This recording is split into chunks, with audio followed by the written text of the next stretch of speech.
It is the year 1506, and in the cold stone halls of Castile, whispers rise with the smoke of candles. The queen, they murmur, has gone mad. She does not eat, she does not sleep, she does not govern. She wanders by candlelight through the corridors of her palace, her face pale and hollow, her hair tangled, her gown dragging like a funeral shroud. And always she carries the coffin. Within it lies her husband, Philip the Handsome, dead for weeks, perhaps months, but in her eyes, not gone. She clutches the coffin lid as though it were his hand, speaks to it in hushed tones as if he could still hear her, kisses its cold wood as if lips pressed against the rotting flesh inside. The courtiers follow at a distance, some horrified, some fascinated. Priests cross themselves as she passes, for the air is heavy with the scent of decay. At night, when the palace sleeps, the queen's chamber glows with flickering light. She kneels beside the coffin as though it were an altar, her face pressed to it in prayer. Some say she opens it, stroking his hair, whispering words of love, refusing to accept that death has taken him. Others swear they have seen her climb into bed with the coffin itself, curling her body against its wooden frame, desperate to feel close to the man who'd been her passion and her torment. Whether these stories are truth or slander, no one can say for certain.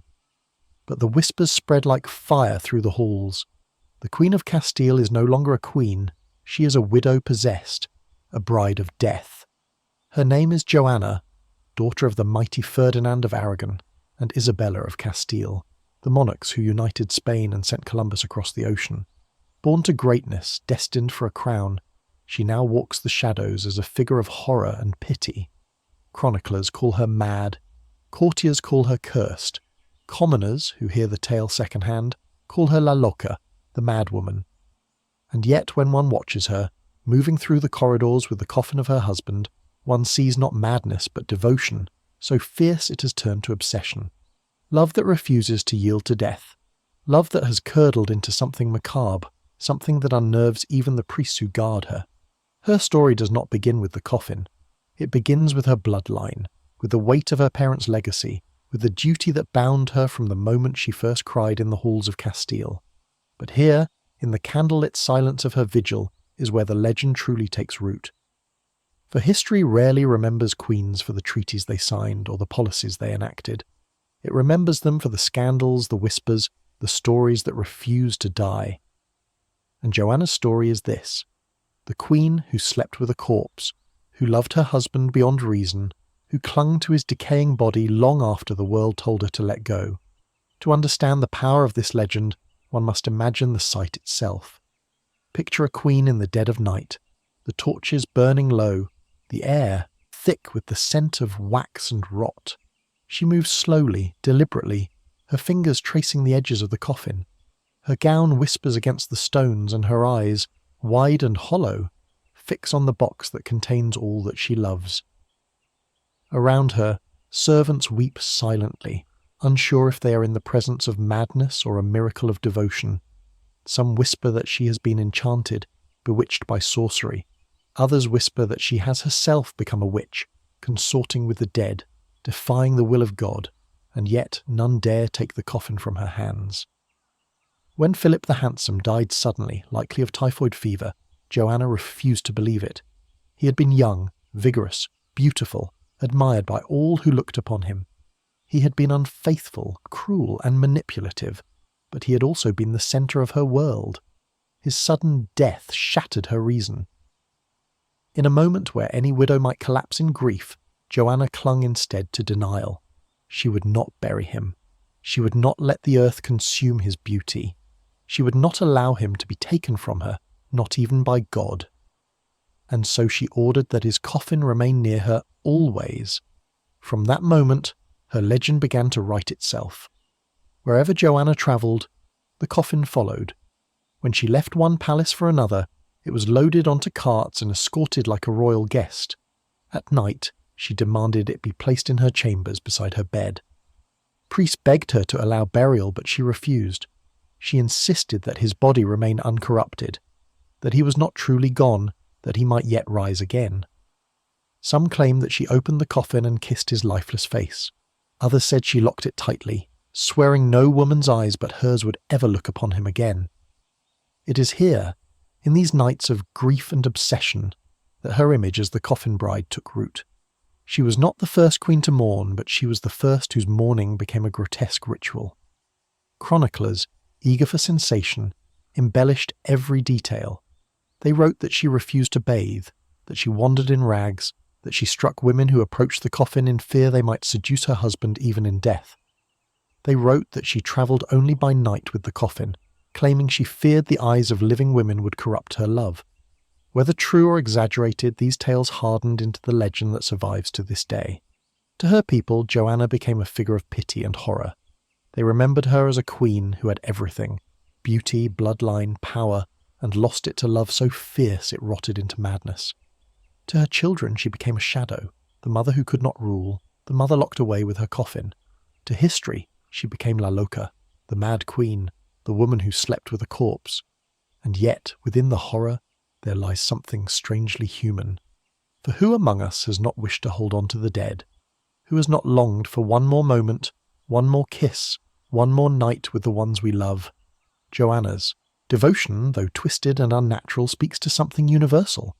The grief that devours, the love that refuses to let go, the madness that lies just beneath the surface of sorrow. She became legend because she lived the grief others dared not admit. She became monster because her mourning crossed into taboo.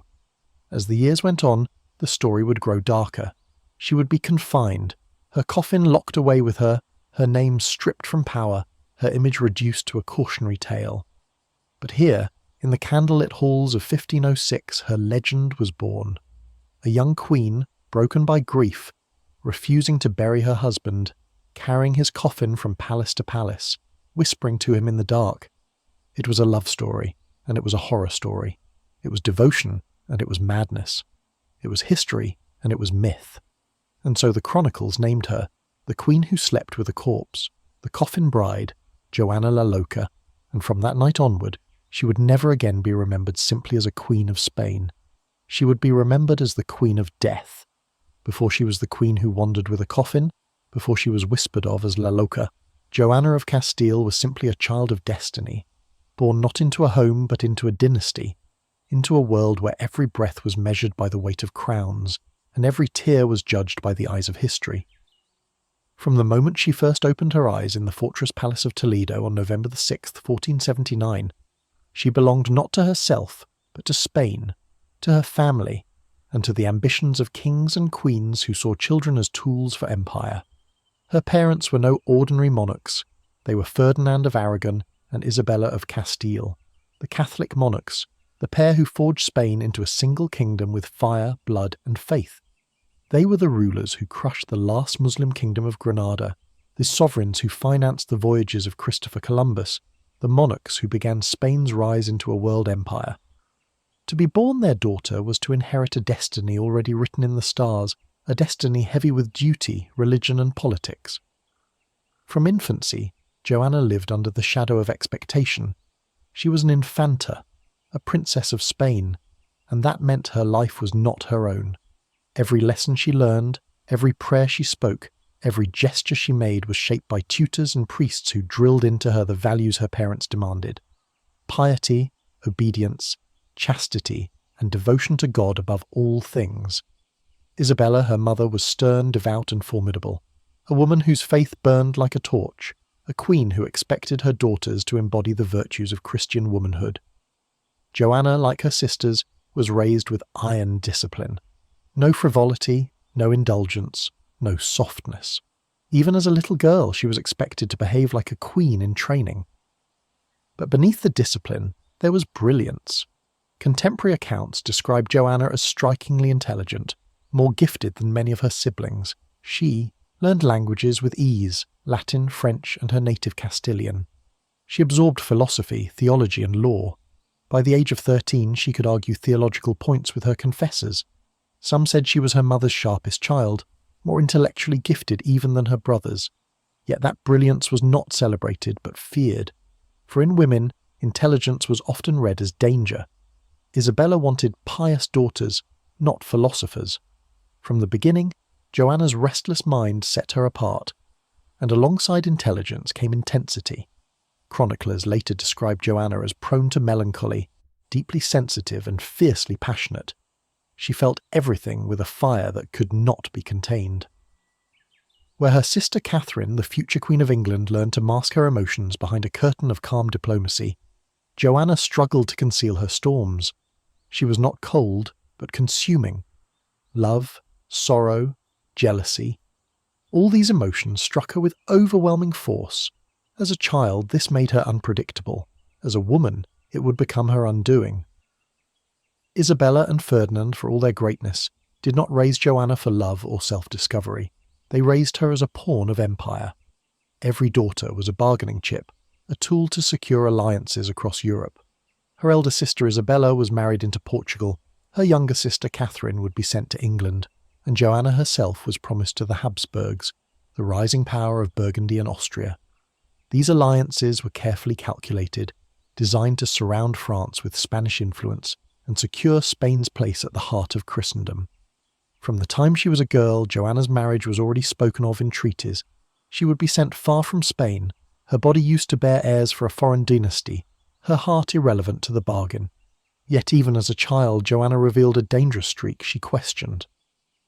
While her mother and tutors pressed the rigid doctrines of Catholic faith upon her, Joanna dared to doubt. Her confessor wrote with concern that the Infanta sometimes expressed skepticism about church rituals and divine mysteries. She asked why God allowed suffering, why sinners must burn for eternity, why the church claimed so much authority. Such questions were not the harmless musings of a child. They were heresies in miniature, sparks of free thought that terrified her parents. Isabella, so devout that she was preparing for the Inquisition to purge Spain of heretics, recoiled at a daughter who dared to question God's order. Joanna was whipped, punished, forced into stricter piety. But doubt, once awakened, never entirely died. She learned to mask her questions, to appear obedient, but inside her mind wrestled with shadows of skepticism. To outsiders, Joanna seemed the perfect Infanta. Tall, pale, striking, with long dark hair and eyes that held a storm behind them. Her beauty was noted by chroniclers, though it was not the delicate prettiness of a courtly lady but the austere, haunting beauty of someone born for tragedy. She carried herself with dignity beyond her years, trained to bow, to pray, to speak when spoken to. But those who knew her closely whispered that beneath the surface lay a girl who felt too deeply, who loved too fiercely, who clung too hard. The household in which Joanna grew up was not warm. Isabella and Ferdinand were parents, but they were also rulers. Their children were often separated from them, raised by tutors and attendants, brought before their parents for formal lessons rather than familial affection. Joanna grew up in an environment where affection was rare and expectations were suffocating. She longed for love, for recognition, for freedom. And in this longing, the seeds of her later obsession were sown, for when she finally found love, it would consume her, burn her, destroy her. As a teenager, Joanna watched her siblings married off, one by one, to foreign rulers. She saw her elder sister Isabella sent to Portugal. Her brother John married young and carried away. Her sister Catherine promised to England. Each departure was both celebration and mourning. Celebration for the dynasty, mourning for the family left behind. Joanna knew her turn would come, and with it, exile. She would leave Spain, perhaps forever, and live among strangers who would expect her to bear sons and obey without question. And so she grew into womanhood caught between brilliance and confinement, passion and obedience, faith and doubt. She prayed fervently, confessed her sins, performed her duties as expected, but inside she carried an intensity her tutors could not tame. She read poetry in secret, brooded over philosophical texts, and dreamed of something more than treaties and politics. Yet she also feared the force of her own emotions, which sometimes overwhelmed her into fits of tears or outbursts of anger. By the time she reached her mid-teens, chroniclers already noted her melancholy humours.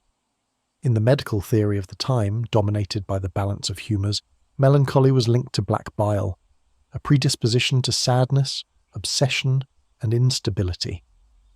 Physicians muttered that Joanna's temperament was dangerous, that she must be carefully guided lest her passions destroy her. Isabella, her mother, saw it differently. She believed Joanna's melancholia was a weakness of faith, something to be beaten or prayed out of her. Thus the punishments continued, reinforcing not comfort but isolation. When the time came for her marriage, the Habsburg match was finalised. She was promised to Philip, Duke of Burgundy, known across Europe as Philip the Handsome. The union was perfect politically. It would link Spain with the Habsburg dynasty, secure alliances against France, and expand Spain's influence into the Low Countries. Joanna, only 16, was told she would leave her homeland, travel across Europe, and become Duchess, and eventually Queen. There was no discussion of her wishes. Her fate had been sealed before she could even read. She departed Spain with dignity, as her parents expected, but her heart broke in silence. She left behind her family, her homeland, her familiar language, her faith as it had been taught to her. In exchange, she was sent to a foreign court where everything, language, culture, expectations, would be strange. It was the beginning of her exile, the beginning of her loneliness, and it was also the beginning of the great passion that would define her life, the passion that would curdle into madness. For when Joanna met Philip, she fell not into a marriage of duty, but into a storm of desire. And desire for Joanna was never mild. It consumed. But that is a story for the next chapter. When Joanna of Castile left the warm, disciplined embrace of Spain and journeyed north to meet her betrothed, she could not have known she was walking into the embrace of the man who would both ignite her deepest passions and lay the groundwork for her lifelong downfall. His name was Philip, Duke of Burgundy, son of Maximilian I of the Holy Roman Empire and heir to the Habsburg power. Across Europe, he was known by a name that said everything and nothing, Philip the Handsome. His beauty was celebrated in songs, paintings, and courtly whispers. But beneath that surface of golden hair and courtly charm lay vanity, lust, and ambition. For Joanna, who longed for love in a world that had denied her tenderness, meeting him was like stepping into fire. The political match had been carefully arranged. Ferdinand and Isabella sought to cement alliances with the powerful Habsburg dynasty, ensuring that their enemies, particularly France, would be hemmed in by Spanish and Burgundian might. For Philip, the marriage brought the wealth and prestige of Castile, as well as the possibility of one day ruling alongside his wife over Spain's growing empire. It was not a love match in the making. It was diplomacy inked in bloodlines.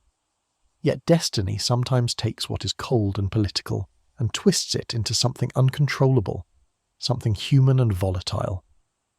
When Joanna first laid eyes on Philip, she was overwhelmed. Contemporary accounts, though coloured by later gossip, described the moment as instantaneous passion. Philip was tall, broad-shouldered, with flowing blonde hair and features that made courtiers call him an Adonis. He exuded charm and confidence, the kind that could seduce entire courts.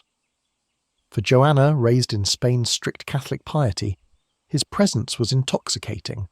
She fell hard, fast and completely. This was not duty. This was desire. Philip too was struck by her beauty. Though not as ethereal as some courtesans of Burgundy, Joanna was exotic in his eyes. Tall, pale-skinned, with dark hair and eyes that seemed to burn with an inner storm. She carried herself with a dignity that came from her Spanish royal blood, but behind it was a raw intensity that fascinated him. He desired her not just as a wife, but as a conquest. Unlike the arranged matches he might have expected, Joanna came to him ablaze with passion, and Philip, who loved indulgence, found it irresistible. The wedding, celebrated in 1496, was meant to be a display of political union, but on their wedding night politics fell away, replaced by the raw intensity of two young people whose desires matched like flame to oil. Chroniclers tell us that their passion was immediate, unrestrained, almost feral. Unlike most royal couples who treated consummation as duty, Philip and Joanna consumed one another with the kind of physical hunger rarely recorded in royal marriages. For Joanna, this was everything she had longed for: love, attention, passion. For Philip it was exhilarating, but it was also fleeting, for he was a man of appetites that never stayed faithful to one dish for long. In the first months of marriage, Joanna was euphoric. She doted on Philip, followed him, clung to him. She believed she had found not only a husband but a true partner, someone who could give her the affection she had been denied in Spain. She bore him children quickly, fulfilling her duty as a wife and strengthening their bond. Yet even as she rejoiced in motherhood and passion, shadows were already forming. For Philip's beauty was matched only by his vanity. He loved Joanna, but he loved himself more. He was notorious for his infidelities, taking mistresses openly, flaunting them at court, sometimes even in the presence of his wife. In the culture of the Burgundian nobility, such behaviour was not unusual. Mistresses were accepted, even expected. But for Joanna, whose love was all-consuming, it was a betrayal that cut her to the bone. She could not accept being shared. She could not endure being second in his affections. Her jealousy, fierce and uncontrollable, burst into rages that shocked courtiers. Chroniclers describe scenes of Joanna striking Philip's mistresses, pulling their hair, and screaming at her husband in public. At times, she reportedly lashed out physically at Philip himself, clawing at him, tearing his clothes. These were not the restrained tantrums of a courtly wife. These were storms, violent and raw, born of love that could not bear betrayal. The same passion that had bound her to Philip now bound her to his cruelty, turning desire into obsession, obsession into madness. Philip, for his part, began to see Joanna not as a partner but as a problem. Her intensity, once intoxicating, became suffocating. Her demands for fidelity clashed with his lust for variety. Where she sought undivided love, he sought endless pleasures. Their marriage, forged in fire, became a battlefield. Yet neither could let go. Joanna could not live without Philip, and Philip, despite his frustrations, found himself drawn back to her intensity again and again. They fought, they reconciled, they made love, they quarrelled anew. Their relationship was a storm with no calm, a passion that devoured rather than sustained. At court, whispers spread. Joanna's jealousy was painted as madness. Her rages became evidence of instability. In truth, her behaviour was not entirely unique. Many queens and noblewomen resented their husbands' mistresses. But Joanna's reactions were different in their ferocity, in the way they revealed the rawness of her emotions without filter. In a world that prized female obedience and composure, her inability to conceal her storms became scandalous. And once the label of madness was whispered, it clung like a stain that could never be washed away. This tension was worsened by politics. Philip was not only handsome but ambitious. He resented Ferdinand and Isabella's attempts to control him through Joanna. He wanted power in his own right, and he saw Joanna as both a pathway and an obstacle. Through her he could claim the crown of Castile, but her volatility made her unreliable in the eyes of courtiers. Slowly Philip began to undermine her, painting her as unstable, exaggerating her outbursts, using her passion as evidence of unfitness to rule. Even as he betrayed her in love, he prepared to betray her in power. And yet, through it all, Joanna's devotion never wavered. She loved Philip with a desperation that horrified her contemporaries. She tolerated humiliation, endured betrayal, even accepted cruelty, all because her love burned brighter than reason. Her jealousy was not madness. It was the mirror of her passion. She wanted all of him, and when he gave himself to others, she could not bear it. This consuming devotion, this inability to let go, would one day define her entire legend. Philip's courtiers, amused and disgusted in equal measure, began to call Joanna unstable, hysterical, even possessed. They saw her stalking through the halls at night, her face pale with tears, her eyes blazing with fury when she caught her husband straying. They laughed at her, feared her, whispered about her. Already the seeds of her later reputation were being sown. But for Joanna, there was no choice. She loved Philip as one possessed, and in that love lay both her ecstasy and her torment. She could not change him, and she could not leave him. She was bound to him more tightly than any crown could bind her, more fiercely than any oath could compel her. Her life became a cycle of desire and despair, of passion and rage, of hope and betrayal. This was the marriage that defined her. Not partnership, but fire. Not stability, but storm. Not peace, but war. A war she would never win, because in truth Philip had already won. He had captured her heart so completely that even death would not free her. For when Philip died, Joanna would not bury him. She would carry him with her, in body as she had in soul, clinging to his corpse as if to deny the grave itself. But that moment lay ahead. For now, in the early years of their marriage, the pattern was set.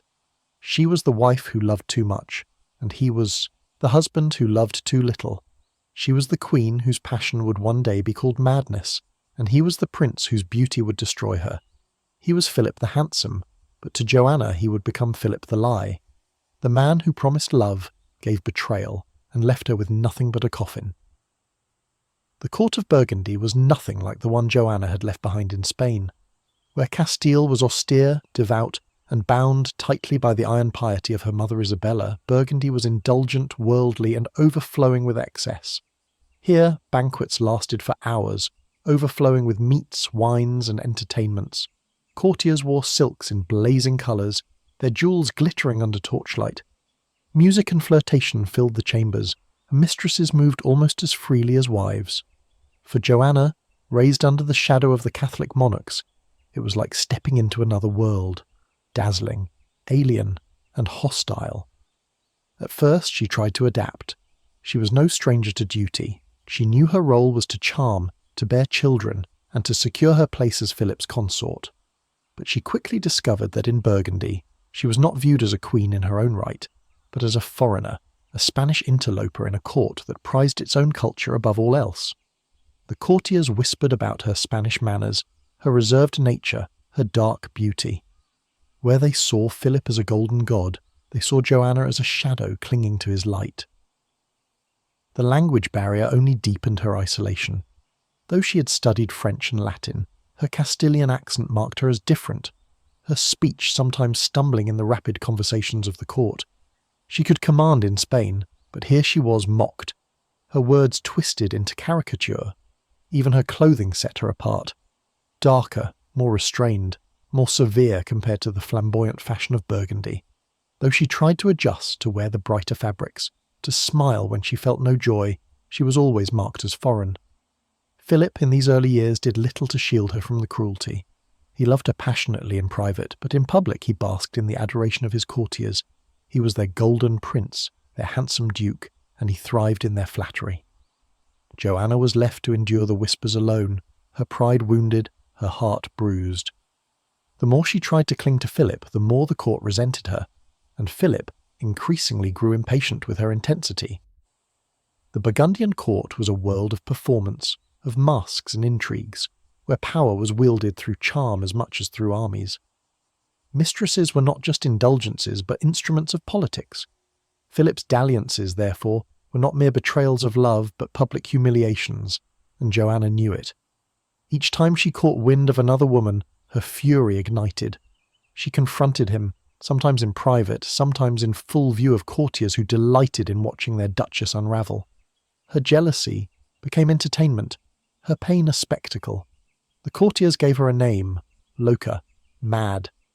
At first it was whispered in corners, behind fans and goblets, but soon it was spoken more boldly. Every outburst, every tear, every confrontation became proof. A queen who loved too much, who could not smile and accept her husband's betrayals as other noblewomen did, was branded not passionate, but unstable. In truth, Joanna's jealousy was human, perhaps even justified. But in a world eager to dismiss women who defied expectations, her humanity became her condemnation. As the years passed, Joanna's isolation deepened. Philip surrounded himself with favourites and sycophants, young noblemen who mirrored his vanity and encouraged his indulgences. They sneered at Joanna's storms, laughed at her rages, whispered slanders into Philip's ear.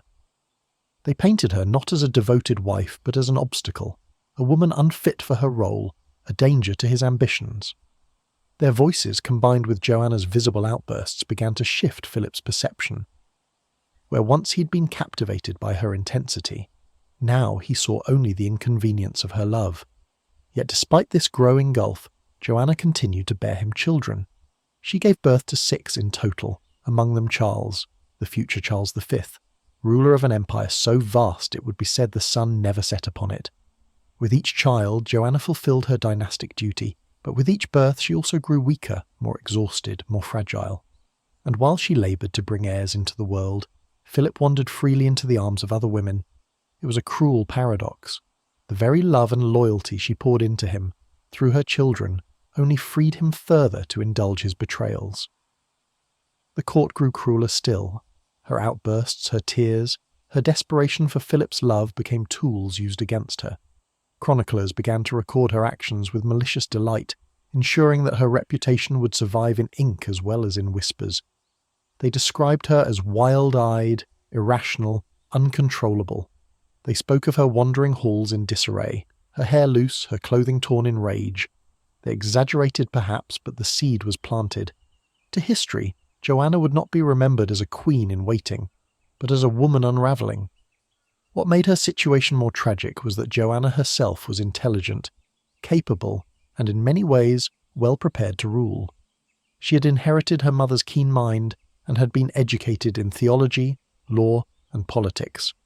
In another world she might have governed as effectively as Isabella, leading with strength and piety. But in Burgundy, her intelligence was seen not as a gift, but as arrogance. Her doubts about the church, whispered in youth, now became fodder for slander. Some whispered she was not only mad, but heretical, even possessed. What had once been curiosity now became suspicion. Her faith, too, began to crack. Where once she had prayed fervently, she now raged at God for her, suffering. She questioned why he would grant her such love only to curse it with betrayal. Priests at court, alarmed by her doubts, reported to Philip that she was straying from orthodoxy. Her mother Isabella, still alive in Spain, received word of her daughter's storms and worried that Joanna was failing both as a wife and as a Christian. The very values Joanna had been raised with, piety, obedience, composure, seemed to slip further from her grasp the longer she lived in Burgundy.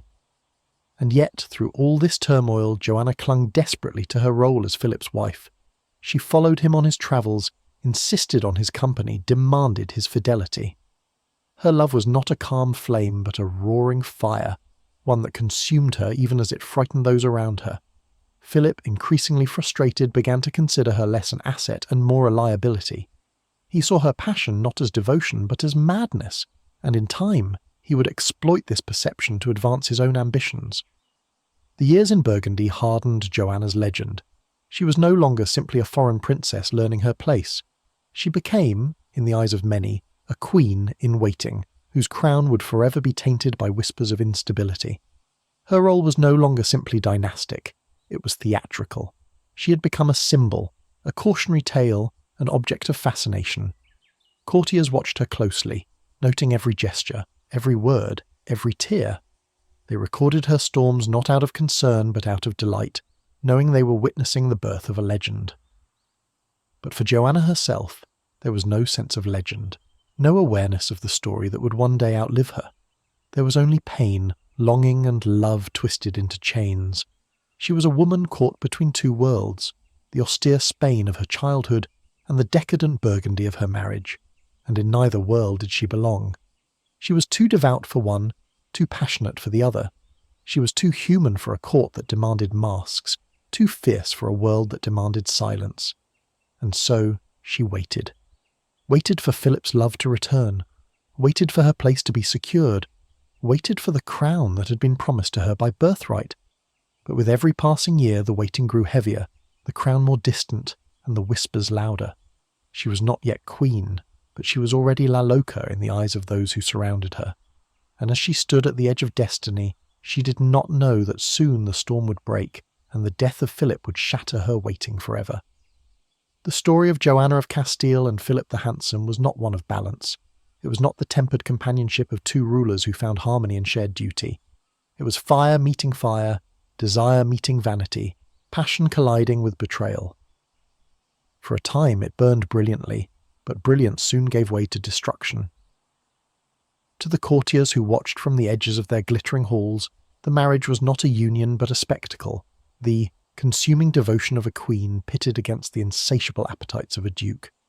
And in that spectacle they asked the question that would follow Joanna for centuries. Was she in love, or was she mad? Philip was never a faithful man. His beauty was his weapon, and he wielded it carelessly. Women in Burgundy were eager for his attention, and he gave it freely. Mistresses were paraded openly, their presence a slap across Joanna's face, yet Philip showed no shame. In his world, a man's lust was not sin but proof of virility. For Joanna, raised under her mother Isabella's strict Catholic piety, this was not just betrayal, It was sacrilege. Marriage was sacred, fidelity commanded by God. To watch her husband violated again and again tore her apart, not only as a wife but as a believer. Her love for him was absolute, and in that absoluteness lay her torment. She wanted all of him, his body, his soul, his loyalty. She could not accept division, could not tolerate rivals. When she discovered his affairs, her reactions were ferocious. Chroniclers describe her storming into chambers, dragging mistresses by their hair, striking them with fists and screaming at Philip until her voice broke. She did not hide her jealousy behind cold dignity, as queens were expected to do. She unleashed it, raw and unrestrained, in full view of the court. Each outburst was catalogued by her enemies, each rage whispered about until it reached not only Philip but Spain itself. Letters flew across Europe, describing the Spanish princess as hysterical, irrational, even possessed. Her mother Isabella received these reports with growing alarm. She had raised her daughters to embody composure, piety, and obedience. Joanna was failing on all counts. But what Isabella saw as weakness, Burgundy saw as madness. The label like her clung more tightly with each passing month, and yet, beneath the scandal, there was something profoundly human in Joanna's fury. She was not a saint, nor was she a monster. She was a woman in love with a man who humiliated her daily, and her jealousy was the natural response of a heart that demanded more than Philip could give. But history is rarely kind to such humanity. A man's jealousy might be called passion. A queen's jealousy was called insanity. The intensity of her emotions frightened the court. When Philip tried to slip away at night, Joanna followed him, sometimes barefoot through the corridors, her hair loose, her face pale with rage. She refused to let him go, demanded his fidelity as though her life depended on it. Some chroniclers say she even attacked him physically, clawing at his chest, tearing his clothes, weeping as she begged him to stay. To the courtiers it was not love but spectacle. To Philip it became a nuisance, something he could twist to his advantage. For Philip was ambitious. He wanted power, and he understood that power often came not through open conquest but through perception. Joanna's storms became tools in his hands. When he wished to undermine her, he pointed to her jealousy as proof she was unstable, unfit to rule. When he wished to distance himself, he encouraged whispers of her madness, painting himself as the rational one forced to endure a wife's derangement. It was a cruel irony. Her love, which bound her to him so fiercely, became the very weapon he used to destroy her credibility. At times, Joanna seemed aware of this manipulation, yet she could not free herself from it. Her passion for Philip was like a chain around her neck, one she tightened with every jealous outburst. The more he betrayed her, the more she clung. The more she clung, the more he pushed her away. It was a cycle that neither could break. To outsiders it looked like lunacy. To Joanna it was survival. The desperate attempt to hold on to the one person who had ever given her what she craved most, unrestrained passion. And still, amid this storm she fulfilled her dynastic duty. She bore Philip child after child, 6 in total, each one securing the Habsburg line. Her body became a battlefield, stretched and scarred by pregnancies, weakened by labours, but she endured them all for Philip. Yet while she laboured, he strayed. While she nursed, he sought pleasure elsewhere. The sacrifices of her body, her devotion, her loyalty, none of it was enough to keep him. And the knowledge of this deepened her torment.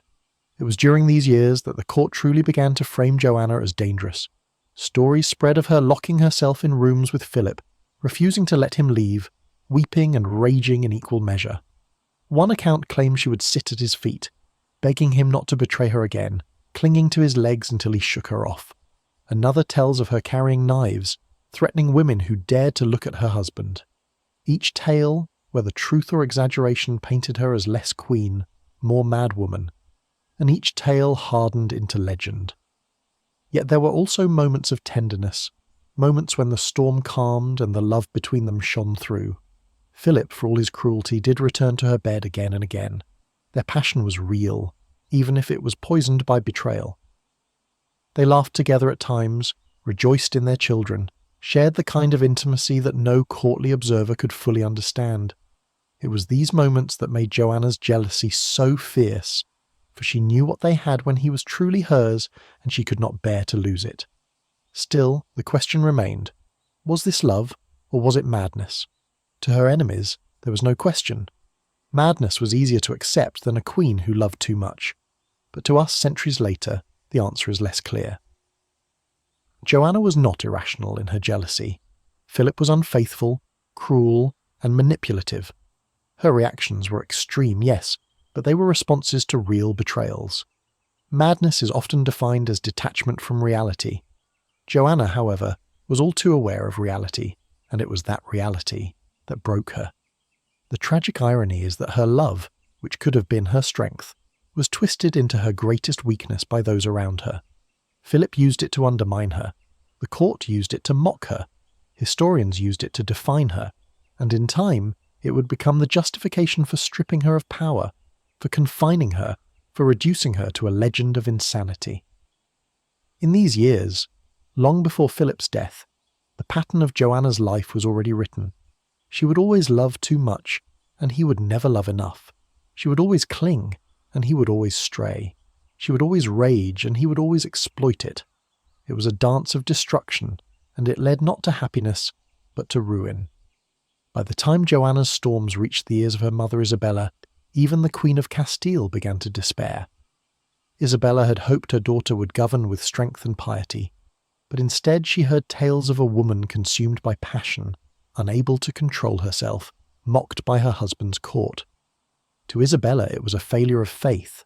To Ferdinand it was a political liability. To Philip it was an opportunity. To history it was the making of La Loca. But in truth, it was not madness. It was love turned sour, devotion turned desperate, passion turned destructive.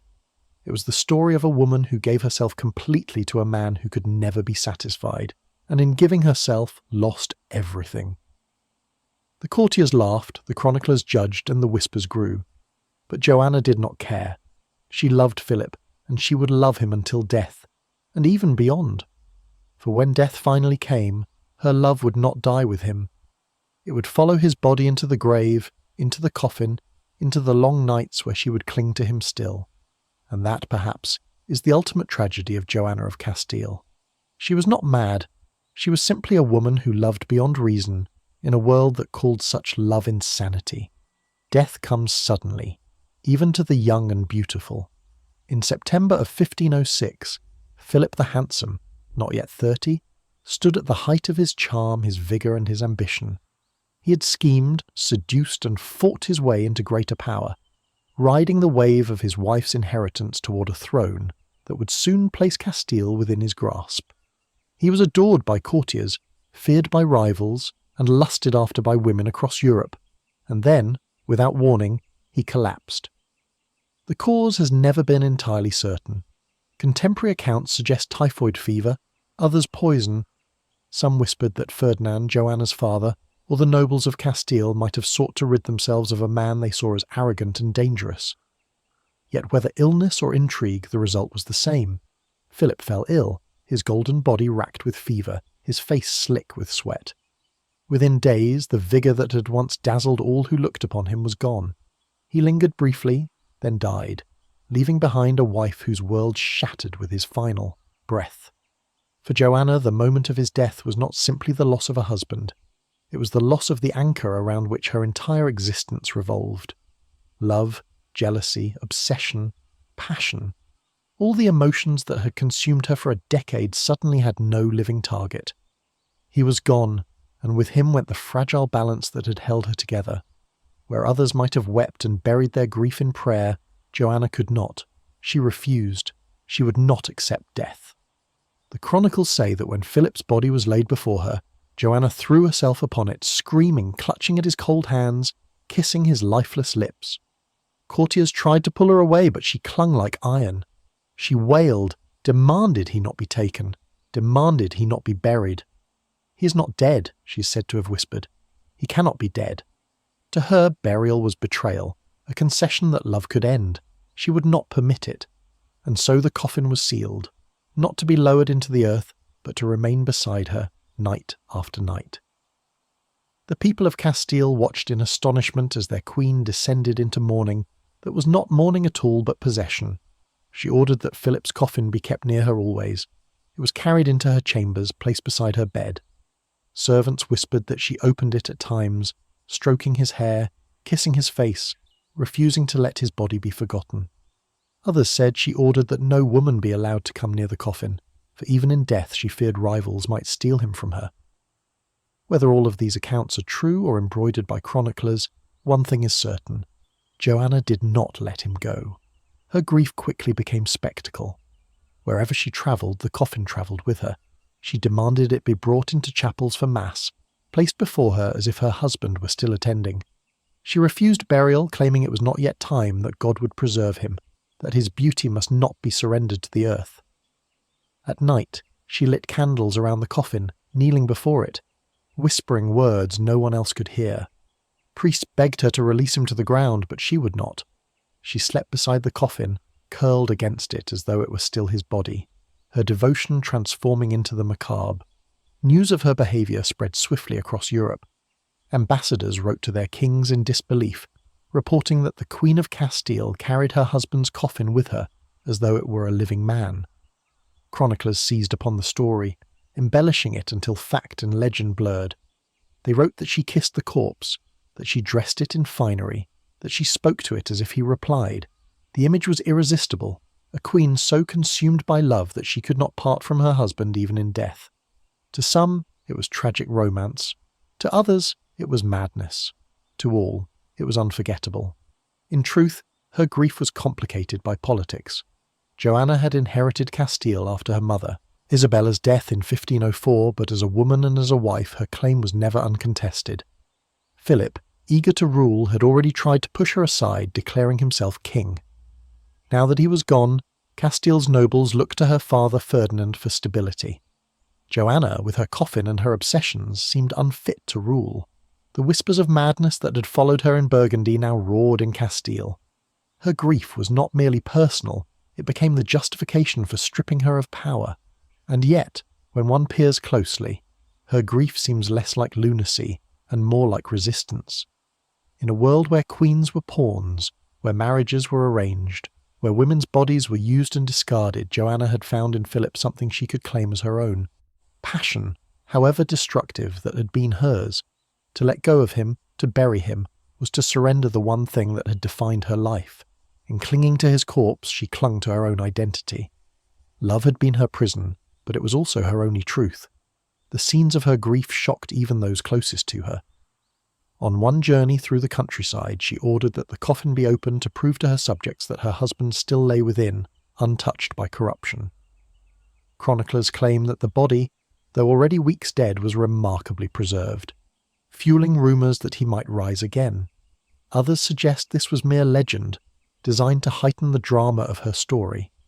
But the sight of a queen standing before her husband's corpse, her face pale with devotion, seared itself into the memory of all who saw. The people began to call her Juana la Loca, the Mad Queen. It was not only her grief, but her refusal to conform to expectation that earned her the name. A widow was supposed to weep, to pray, to bury her husband with dignity and move forward with duty. Joanna refused all of it. She would not let go, would not remarry, would not smile, would not rule as her father or her son wished. She chose instead to live in death, to become a bride of the grave. Her children, still young, watched as their mother unravelled. Charles, her son who would one day be emperor, was too small to understand, but others remembered the sight of their mother clinging to the coffin, her eyes hollow, her hair wild. The image of their mother as a ghost of grief haunted them for the rest of their lives. For them, she was not just mother but myth, a woman who embodied mourning so absolute it had no end. Meanwhile, Ferdinand saw in her behaviour an opportunity. If his daughter could be branded mad, he could reclaim control of Castile. He began to press the narrative that Joanna was unfit to rule, using her grief as proof. To the nobles of Castile, weary of instability, it was a convenient explanation. Better to entrust power to the seasoned hand of Ferdinand than to a queen who wandered with a coffin. Joanna's love, her devotion, her refusal to release Philip became the noose around her neck. And so, in the years after Philip's death, she was gradually pushed aside. Her grief was transformed by others into a political weapon. Chroniclers painted her not as a grieving widow, but as a dangerous madwoman. Her father plotted to contain her. Her son, in time, would do the same. The coffin she carried became her crown, not of power, but of chains. But in those first nights after Philip's death, before politics fully claimed her story, what remained was the rawness of love broken by mortality. She was a young woman of 27, robbed of the man who'd been both her passion and her torment. In the silence of her chambers, by candlelight, with the coffin beside her, she whispered not madness but longing. She was not yet a queen locked away in a convent. She was a widow, broken, desperate, unwilling to let the one thing she had ever truly loved be taken from her. Love or madness? The question haunted her then, as it haunts her memory now. But perhaps it was neither. Perhaps it was defiance. In a world that demanded queens surrender their bodies, their children, their crowns, Joanna refused to surrender her love, even if that love lay in a coffin. Night after night the torches of Castile burned in strange places. Palaces that should have been silent in mourning glowed with candlelight long after courtiers retired, their flames flickering against walls as though haunted by restless spirits.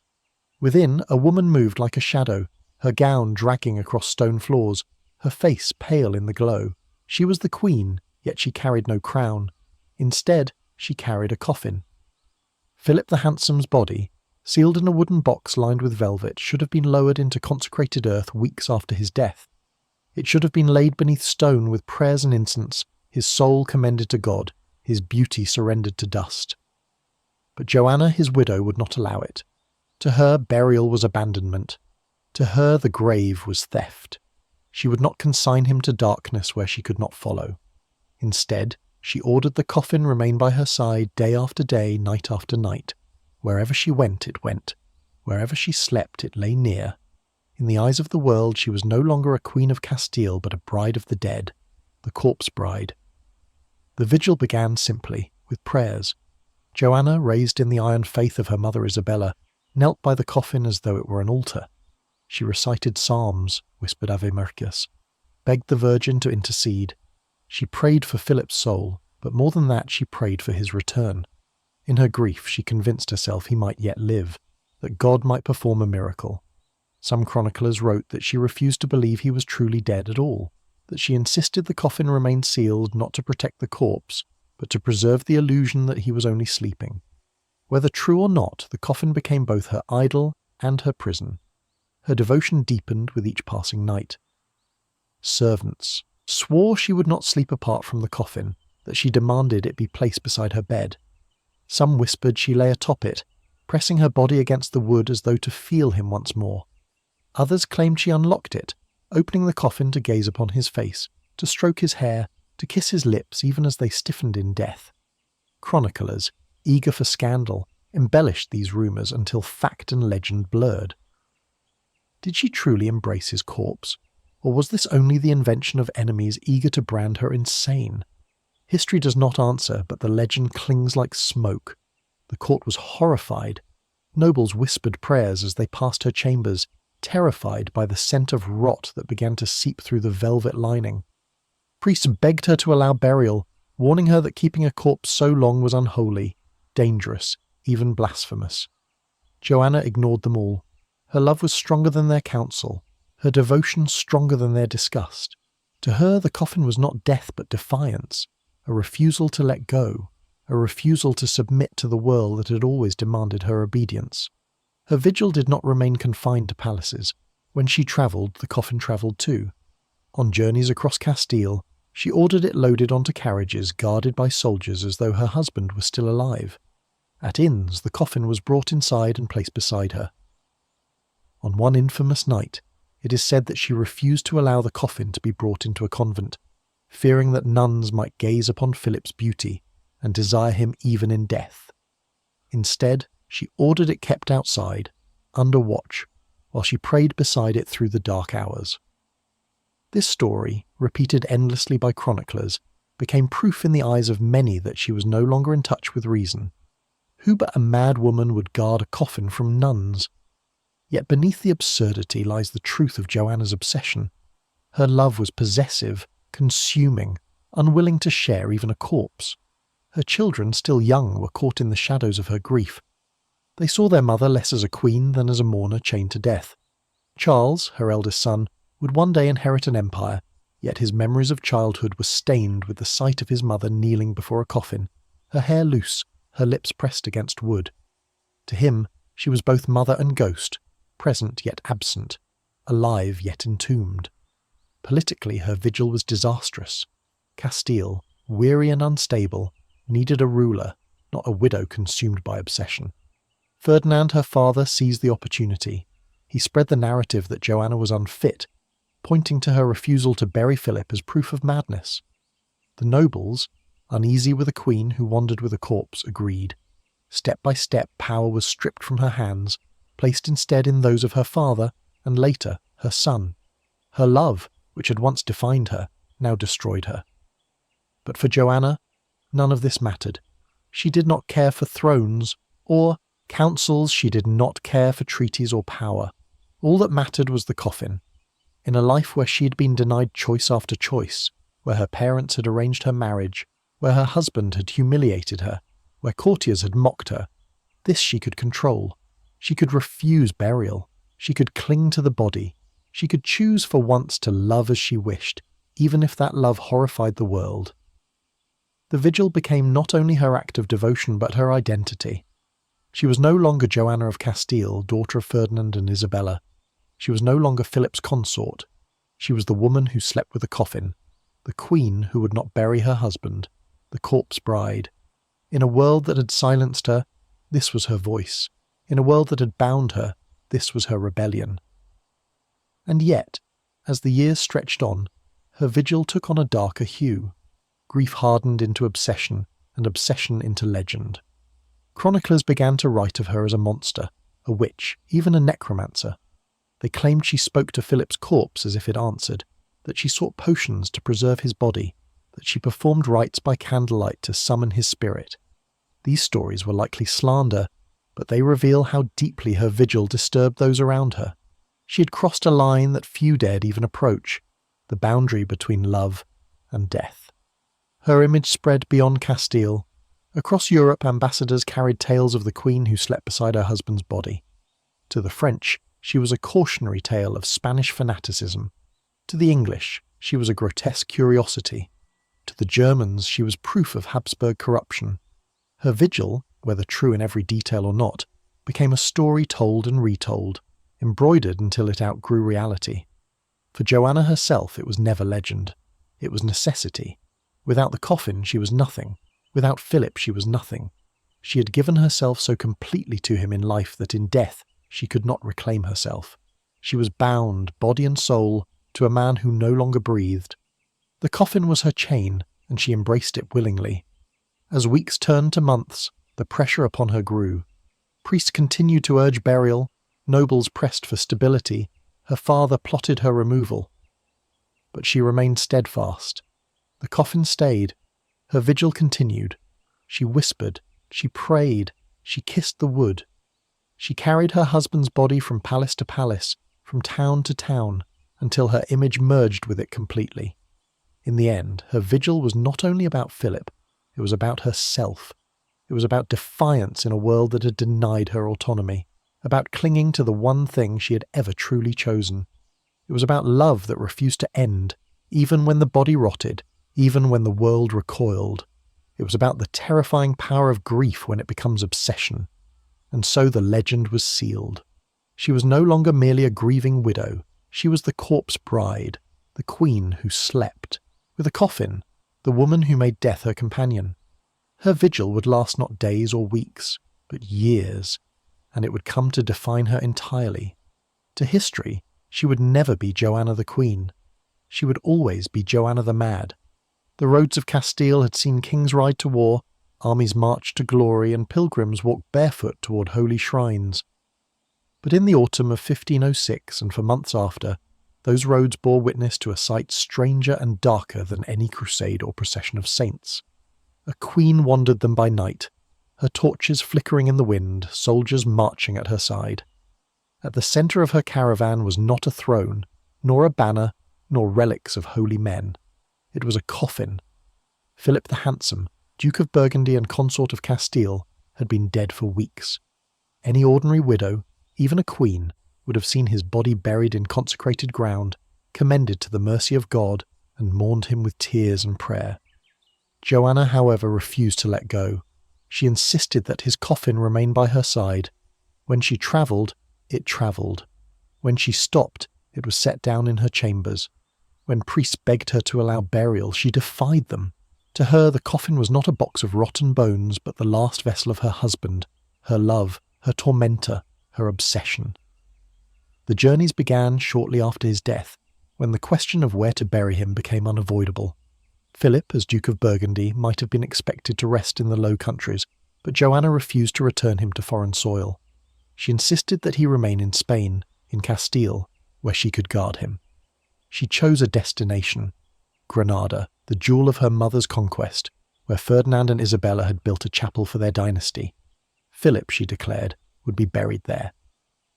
And so began the long procession, carrying his coffin across the breadth of Castile, from town to town, village to village. But the journey was no ordinary funeral march. It was not conducted by day, with clergy leading prayers and peasants lining the roads to mourn. No, Joanna ordered the caravan to move by night, as if in secret, as if to shield her husband from the living eyes of women. Chroniclers say she refused to allow any woman near the coffin, convinced that even in death Philip's beauty might seduce. When the caravan stopped, she demanded the coffin be placed in a church, guarded until dawn, while she prayed beside it with candles burning. To villagers who glimpsed the sight, it was terrifying. A queen wandering the night with death as her companion, a procession of shadows moving through their fields. The nights grew stranger still. Some accounts claim that when the caravan reached convents, Joanna refused to allow the coffin inside, fearing the presence of nuns. Instead, she ordered it left outside under guard while she kept vigil alone. Others tell of her entering chapels and insisting the coffin be opened to prove that Philip still lay within.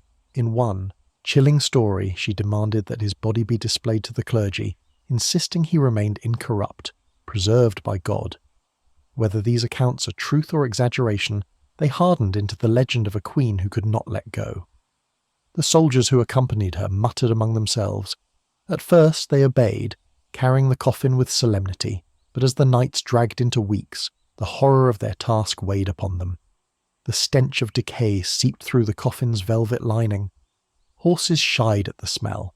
Some soldiers swore they heard whispers from within, the sound of wood shifting as if the dead man stirred. They crossed themselves and begged their queen to stop, but she would not.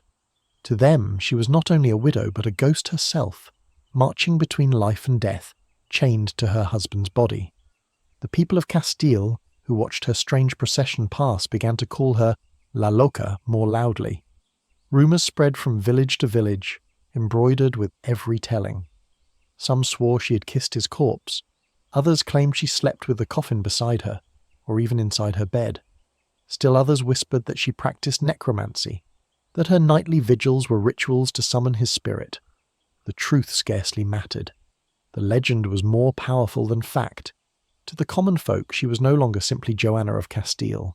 She was the queen who slept with a corpse. Yet even in this madness there was a strange dignity. Joanna did not parade her grief for spectacle. She did not invite courtiers to marvel at her sorrow. She clung to the coffin because she could not do otherwise. In her mind, perhaps, the coffin was not death, but defiance. She had been used all her life, by her parents as a pawn in marriage, by her husband as a trophy and tool, by courtiers as a symbol of Spain's alliances. Now, for the first time, she claimed something for herself, even if it was only a corpse. The coffin became her rebellion, her protest against a world that had never allowed her choice. Still, rebellion could not shield her from politics. As she wandered the roads, power was slipping from her grasp. Her father Ferdinand saw opportunity in her grief.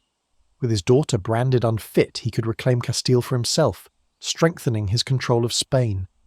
To her son Charles, still a boy, her image was already being shaped into a cautionary tale. A mother consumed by obsession, unworthy of a crown. By the time she reached her destination, she had ceased to be a ruler. She had become a symbol of instability, a justification for her own confinement. And yet the journey lingered in memory. For generations after, peasants in Castile told tales of the Queen's night marches. They spoke of torches flickering in the dark, of the sound of horses on lonely roads, of a coffin borne through their villages while a pale woman walked beside it. They told of a queen who guarded her husband so fiercely she defied priests, nobles, and even God. They told of a bride who followed her groom into death, refusing to bury him, refusing to let him go. These stories, half history, half legend, became part of the folklore of Spain, binding Joanna forever to the image of the corpse bride. The truth, buried beneath exaggeration, is difficult to untangle. How often did she actually open the coffin? Did she truly kiss the corpse, or was that a slander invented by enemies? Did she truly keep women away in fear of their temptation, or was that a tale embroidered by priests? Historians debate these details endlessly, but in the end it scarcely matters. The image itself was enough. A queen wandering the roads at night carrying a coffin, praying beside it. It was a vision too powerful to be forgotten. In time the journeys would end. Philip's body would be interred, first temporarily, then later in the Royal Chapel of Granada, as Joanna's family insisted upon dignity. But by then the damage was done. Her nights on the road had become her epitaph, her legend, her prison. She was no longer judged by her lineage, her education, or even her motherhood. She was judged by the coffin she carried, the corpse she refused to surrender. To some, she was tragic, a widow so broken by love that she lost herself in grief. To others, she was monstrous, a woman so unnatural that she slept beside the dead. To her father and her son she was useful, proof that power must be wrested from her hands. But to history, she became immortal, not as a queen, not as a ruler, but as the queen who slept with a corpse, the bride of death, the mad woman who turned the roads of Castile into her vigil. And so the legend deepened. Each torchlit night, each whispered tale, each horrified account from priests and ambassadors added to her myth. She had become something more than woman, more than queen. She had become a ghost in her own lifetime, a figure striding between the living and the dead, carrying her love in a coffin, and in doing so carrying her own doom. Joanna of Castile was many things in her lifetime: princess, queen, widow, madwoman, legend. But to 6 children she was also madre. And yet for those children, motherhood was not warmth or guidance. It was a ghostly presence, a figure who drifted between devotion and absence, love and obsession, life and death. The woman who carried their father's coffin through the night also carried them in her body, brought them into the world, but could never hold them without shadows. Her firstborn was Eleanor, born in 1498 in Flanders. She was followed by Charles in 1500, then Isabella in 1501, Ferdinand in 1503, Mary in 1505, and Catherine in 1507. Each birth was a triumph for dynasty, securing the Habsburg line and ensuring alliances across Europe. But each birth also drained Joanna's body and deepened her dependence on Philip. She bore children not only for Spain but for love, desperate to bind him to her with blood. Yet even as she endured the agony of labour, Philip's attention wandered. Her devotion to him through pregnancy and motherhood was unmatched, but it was never enough. Eleanor grew into beauty and charm, eventually marrying into both French and Portuguese royalty, yet her childhood was marked by instability. Charles, destined to become Charles V, ruler of an empire that spanned continents, spent much of his youth far from his mother, raised instead in the Netherlands under the guidance of his Habsburg relatives. Isabella was betrothed into Scandinavian royalty, Ferdinand to Austria, Mary to Hungary, and Catherine to Portugal. Each child was scattered like seeds across Europe, pawns in the vast chess game of dynasties. And what of their mother? She was a ghost they could not grasp, a woman spoken of more in whispers than in lullabies. After Philip's death in 1506, her obsession with his coffin consumed her, leaving little space for mothering. Chroniclers tell us that she clutched at her children one moment, weeping and caressing them, only to push them away the next, lost again in the vigil for her husband.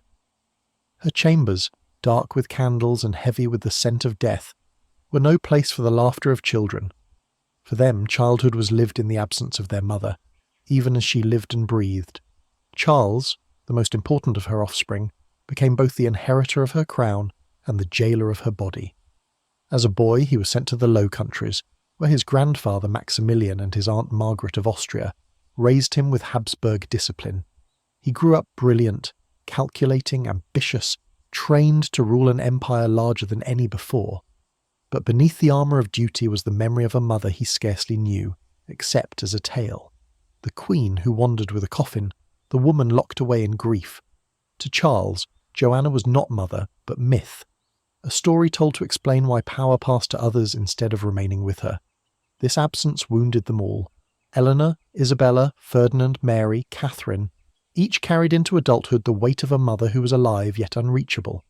For some, the wound manifested in caution, in quiet obedience to dynastic duty.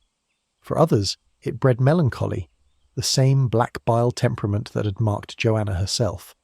Historians often note that the Habsburg children, though powerful, carried a shadow of instability, a shadow that began in the chambers of their grieving mother. And yet, it is wrong to say Joanna did not love them. She did. Her letters, though rare, show flashes of tenderness, pride in their births, sorrow at their absence. Witnesses recalled moments when she clutched them fiercely, refusing to let them be taken from her, but her love was eclipsed by her obsession with Philip. She could not divide her heart. Her devotion to him consumed her entirely, leaving little for the children who needed her. In this way she became both mother and ghost, present in body, absent in spirit. Politically, her children became weapons wielded against her. Ferdinand, her father, claimed guardianship of them, using their futures as leverage to strip Joanna of power. Later, Charles himself would justify his confinement of her by pointing to her instability, ensuring the throne could pass to him unchallenged. The children she bore became proof of her success as a queenly vessel, but they also became the very instruments of her imprisonment. It was a cruel paradox. In giving birth to heirs, she ensured her own eclipse. The shadow she cast was not only personal, but dynastic. Charles V grew into one of the most powerful rulers in history, master of Spain, the Netherlands, Austria, and the Americas. Yet beneath his empire lay the story of his mother's confinement. He carried her legacy with him, whether he wished to or not. Enemies whispered of his mad mother, suggesting the taint of instability ran in his blood. Allies pitied him as a son who had locked away the woman who gave him life. His reign, glorious as it was, could never fully escape her shadow. For Joanna, motherhood became another arena of loss. She bore children who were taken from her, raised far from her reach. She loved them, yet she could not shape them. They grew into adults while she remained frozen in grief, locked away with her coffin. They visited her rarely, sometimes to perform duty, sometimes to confirm her confinement. They called her mother, but in truth she was a stranger, alive, yet dead to them. Chroniclers, eager for scandal, painted her motherhood in cruel terms. They claimed she neglected her children, that she raged at them, that she frightened them with her storms. Some even suggested she resented them, seeing in them Philip's betrayal rather than his legacy. These tales, likely exaggerated, only hardened her reputation as La Loca. For a queen, failure as a mother was unforgivable, and yet behind the slander lies a deeper tragedy. Joanna was not unwilling, but unable. Her grief left no room for nurture. Her coffin was her cradle, her vigil her lullaby. And so her children grew in her absence, carrying her legend as both wound and weapon. Eleanor became a quiet figure, married off to strengthen alliances. Isabella carried sorrow into her Scandinavian court. Ferdinand, always overshadowed by his elder brother Charles, lived with the reminder that his mother's instability had shaped his fate. Mary, who would become Queen of Hungary, inherited some of her mother's melancholy, her life marked by loss. Catherine, the youngest, scarcely remembered her mother at all, but it was Charles who bore the heaviest shadow. He was the emperor who ruled the world, yet he was also the son of the corpse bride. His empire stretched across Europe and the Americas, but his crown was won at the cost of locking his mother in Tordesillas, hidden from the world. His greatness was built on her erasure, and in that erasure she became immortal. For Joanna, motherhood was never freedom. It was another chain, another duty, another role twisted by politics and grief. She bore 6 children, but she raised none. She loved them, but she could not guide them. She lived, but she was a shadow in their lives. In the end, she became not only the queen who slept with a corpse, but the mother who haunted from the edges of memory. To history, she is remembered more for her coffin than her cradle, more for her madness than her motherhood. But her children, emperors, queens, kings, carried her blood across Europe, spreading her shadow through every throne. She was a mother in absence, yet her legacy lived in them all. And so, in the dim halls of memory, Joanna of Castile is remembered not with children at her knee, but with a coffin at her side. She was not the mother of an empire, but its ghost. The palace at Tordesillas was not built as a prison. Once it had been a royal residence, a place of ceremonies and councils perched on the banks of the River Duero in Castile. Its walls were strong, its halls wide, its chapels richly adorned. But for Joanna of Castile, the woman who had been queen, wife and corpse bride, Tordesillas became not a home but a tomb. For nearly half a century she was kept there, alive but entombed, wandering its corridors as a shadow of herself, locked away from the world by her father and later her son. It was here that her legend hardened into permanence, where she ceased to be a ruler of flesh and blood, and became instead the ghost who haunted Spanish history. Her imprisonment was not sudden. It was gradual, disguised at first as care, then as necessity, and finally as permanence. After Philip's death in 1506, Joanna was briefly recognised as Queen of Castile in her own right. Her mother Isabella's will had named her heir. But the image of a queen who carried her husband's coffin across the land, who prayed to his body by candlelight, who refused burial despite pleas from priests and nobles, was too powerful to ignore. To her father Ferdinand it was an opportunity. He spread the narrative that his daughter was unfit to rule, pointing to her grief as evidence of madness. In truth, he desired control of Castile, and branding Juana la Loca was the most convenient path. In 1509, he had her moved to the convent palace of Santa Clara in Tordesillas. The move was framed as protection, as pious seclusion for a grieving widow. But it was a prison in all but name. The doors were locked, the guards appointed, the courtiers carefully chosen. Her freedom of movement was curtailed, her access to the outside world severed. The coffin of Philip was placed with her, in a chapel within the palace. For Joanna this was both comfort and curse. She had her husband's body near her still, as she demanded, but the price was her own liberty. At first she resisted. Chroniclers tell us she raged against her confinement, accusing her father of betrayal, demanding her rights as queen. She attempted to leave, at times screaming and weeping at the doors, insisting she be allowed to walk free. But Ferdinand was resolute. He ordered that her guards obey no command of hers. He declared her incapable, citing her obsessions as proof. Slowly her protests grew weaker. The walls of Tordesillas became her reality, the coffin her only company. Life within the palace settled into a grim rhythm. Joanna prayed daily, often in the chapel where Philip's coffin lay. She lit candles for him, whispered to him, sometimes caressed the wood as though it were flesh. Servants who dared to watch too closely swore she still spoke to him as if he answered, her words tender, jealous, sometimes accusatory. To her, Philip was not gone. He was with her still, even if only as shadow and memory. The atmosphere in Tordesillas grew heavy with rumour. Courtiers and ambassadors, denied direct access to Joanna, fed upon scraps of gossip, each tale darker than the last. Some claimed she opened the coffin to gaze upon Philip's remains, though by then his body had decayed beyond recognition. Others whispered she forbade women from entering her chambers, fearing they might tempt him even in death. Still others accused her of necromancy, of summoning his spirit through rites of candle and prayer. Whether true or false, these tales spread across Europe, staining her reputation beyond redemption. Her father Ferdinand visited her occasionally, but their meetings were cold, formal, more political than paternal. He treated her not as daughter, but as obstacle. To the world he spoke of her instability, justifying his regency over Castile. To Joanna he offered little comfort, only commands. She had been stripped not only of power but of dignity, reduced to a figure kept out of sight, useful only as a symbol to be wielded when convenient.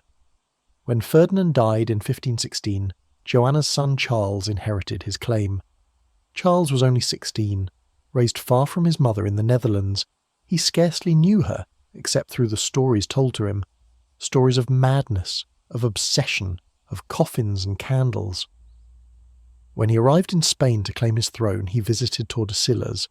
The sight that greeted him has been described by chroniclers.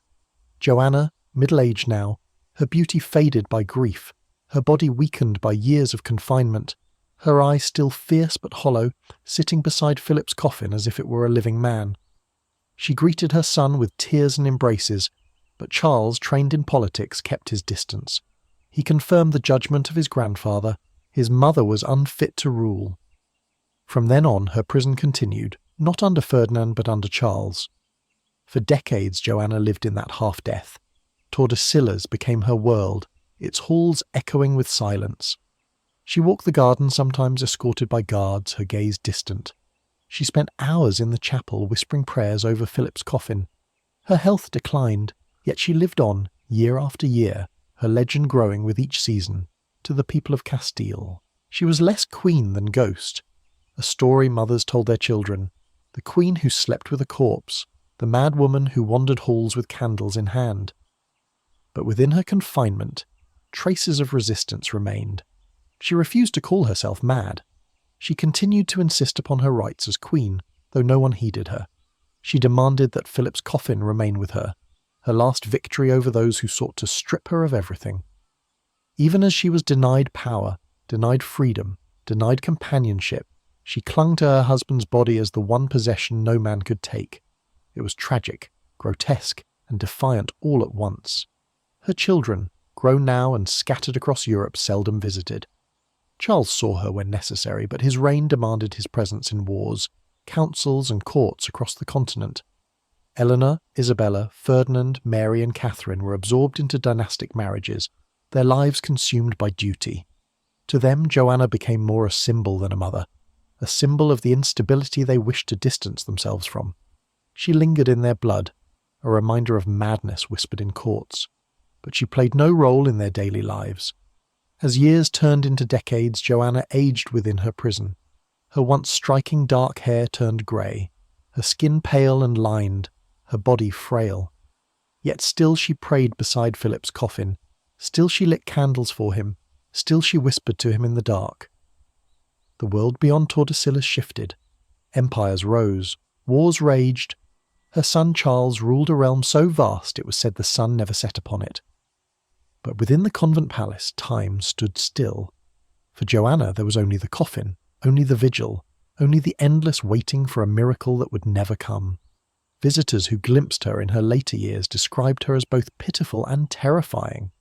Some said she muttered constantly, her words drifting between prayers and jealous rages. Others swore she fell into long silences, staring at the coffin as if seeing something no one else could.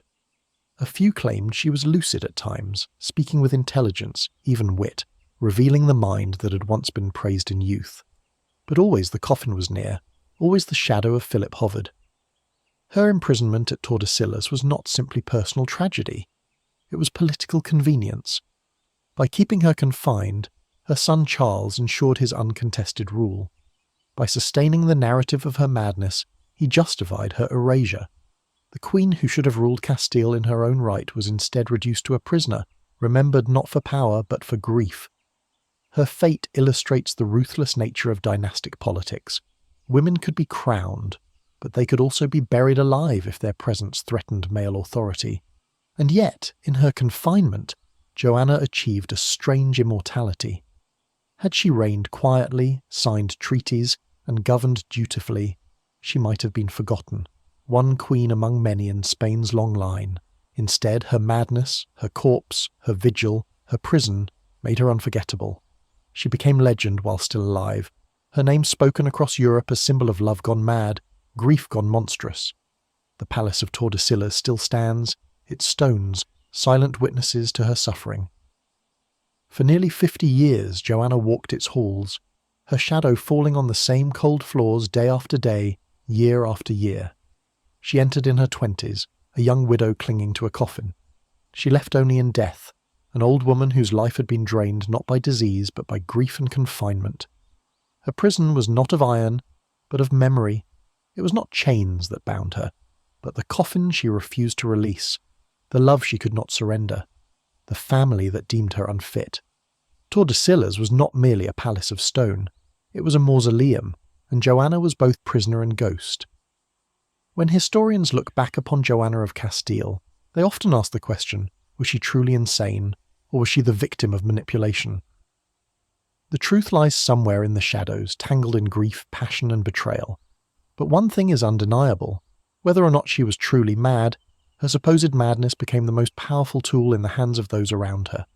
It was a label carefully cultivated, sharpened like a knife, and used to carve away her crown, her freedom, and her legacy. The image of Joanna as La Loca did not emerge in a vacuum. It was convenient, and convenience in politics is often more important than truth.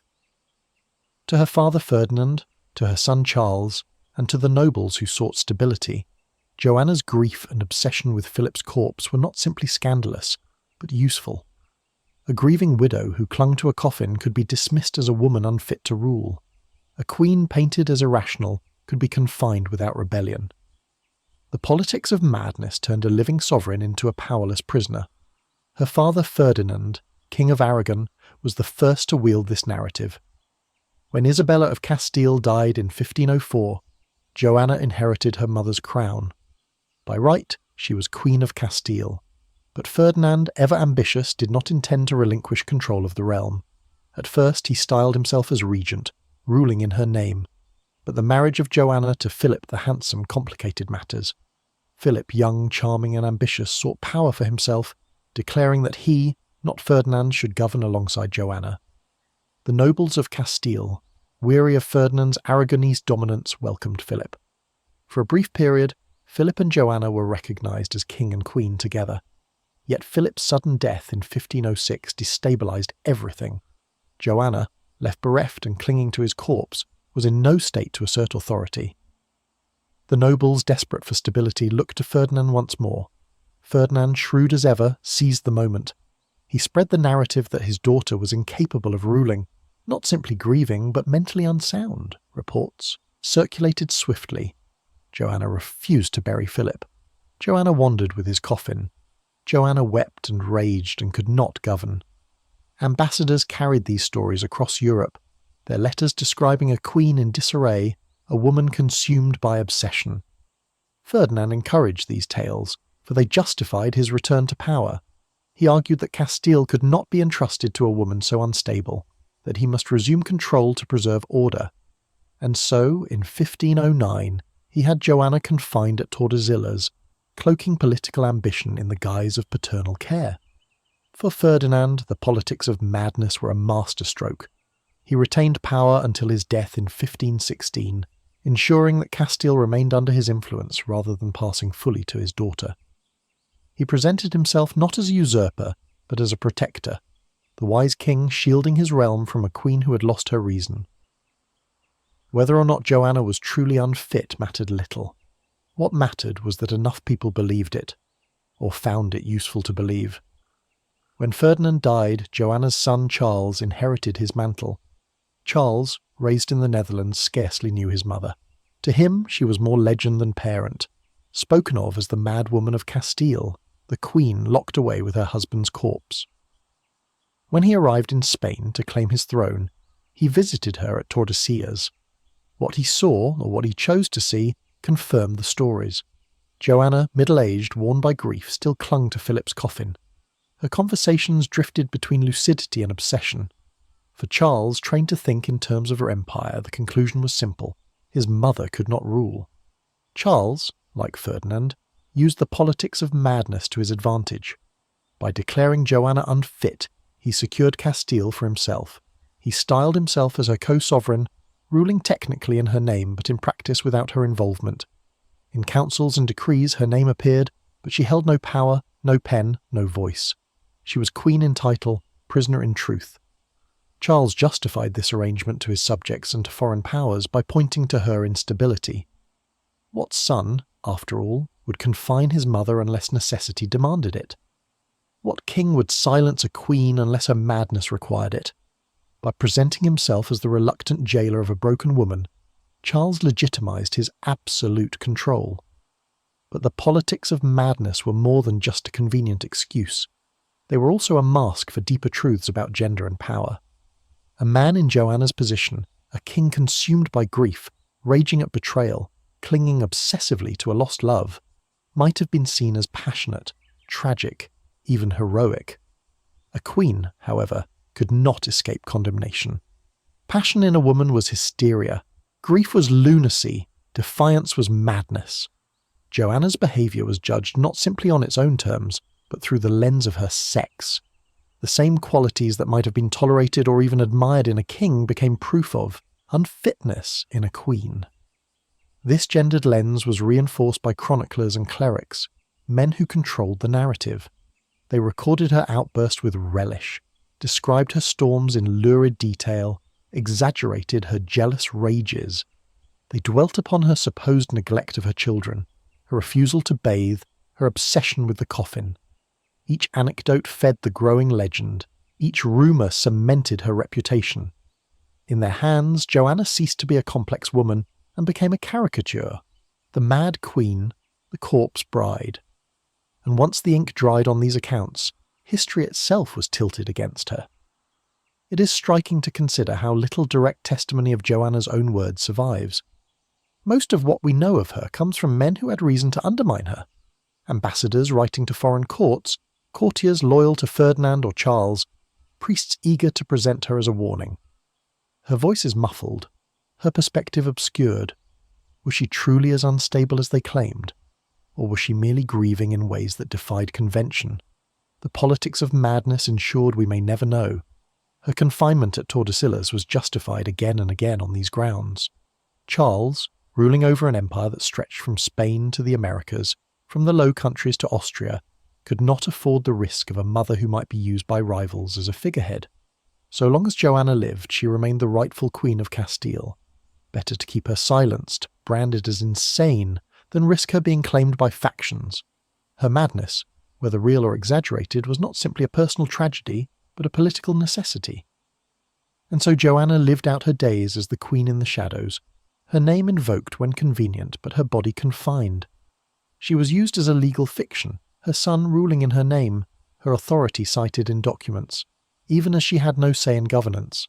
The irony is cruel. She was queen, yet powerless, alive, yet entombed. Her madness, whether genuine or constructed, had become the foundation of an empire. What makes the politics of madness so chilling is how effective it was. The nobles of Castile accepted it, the church accepted it, foreign powers accepted it, even her children accepted it.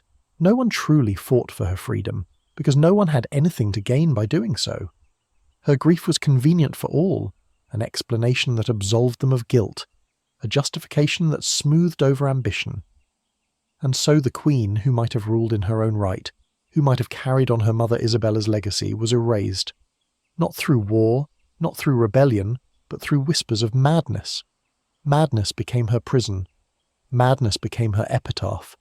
Madness became her crown, tarnished and heavy, a crown she never removed. In the end, the politics of madness reveal less about Joanna herself than about the world she lived in. A world where women could be crowned but not trusted, where love could be twisted into chains, where grief could be weaponized, into justification. A world where power was preserved not only by swords and treaties but by stories, carefully told, carefully believed. Joanna of Castile was not simply a woman who slept with a corpse, she was a queen destroyed by the politics of madness.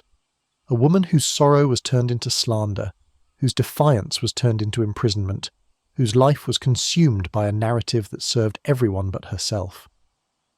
In the early 16th century, Europe lived in fear of witches. The fires of the Inquisition burned bright, fueled by paranoia, by sermons that warned of women in league with the devil, and by pamphlets that described sorcery lurking in every darkened corner.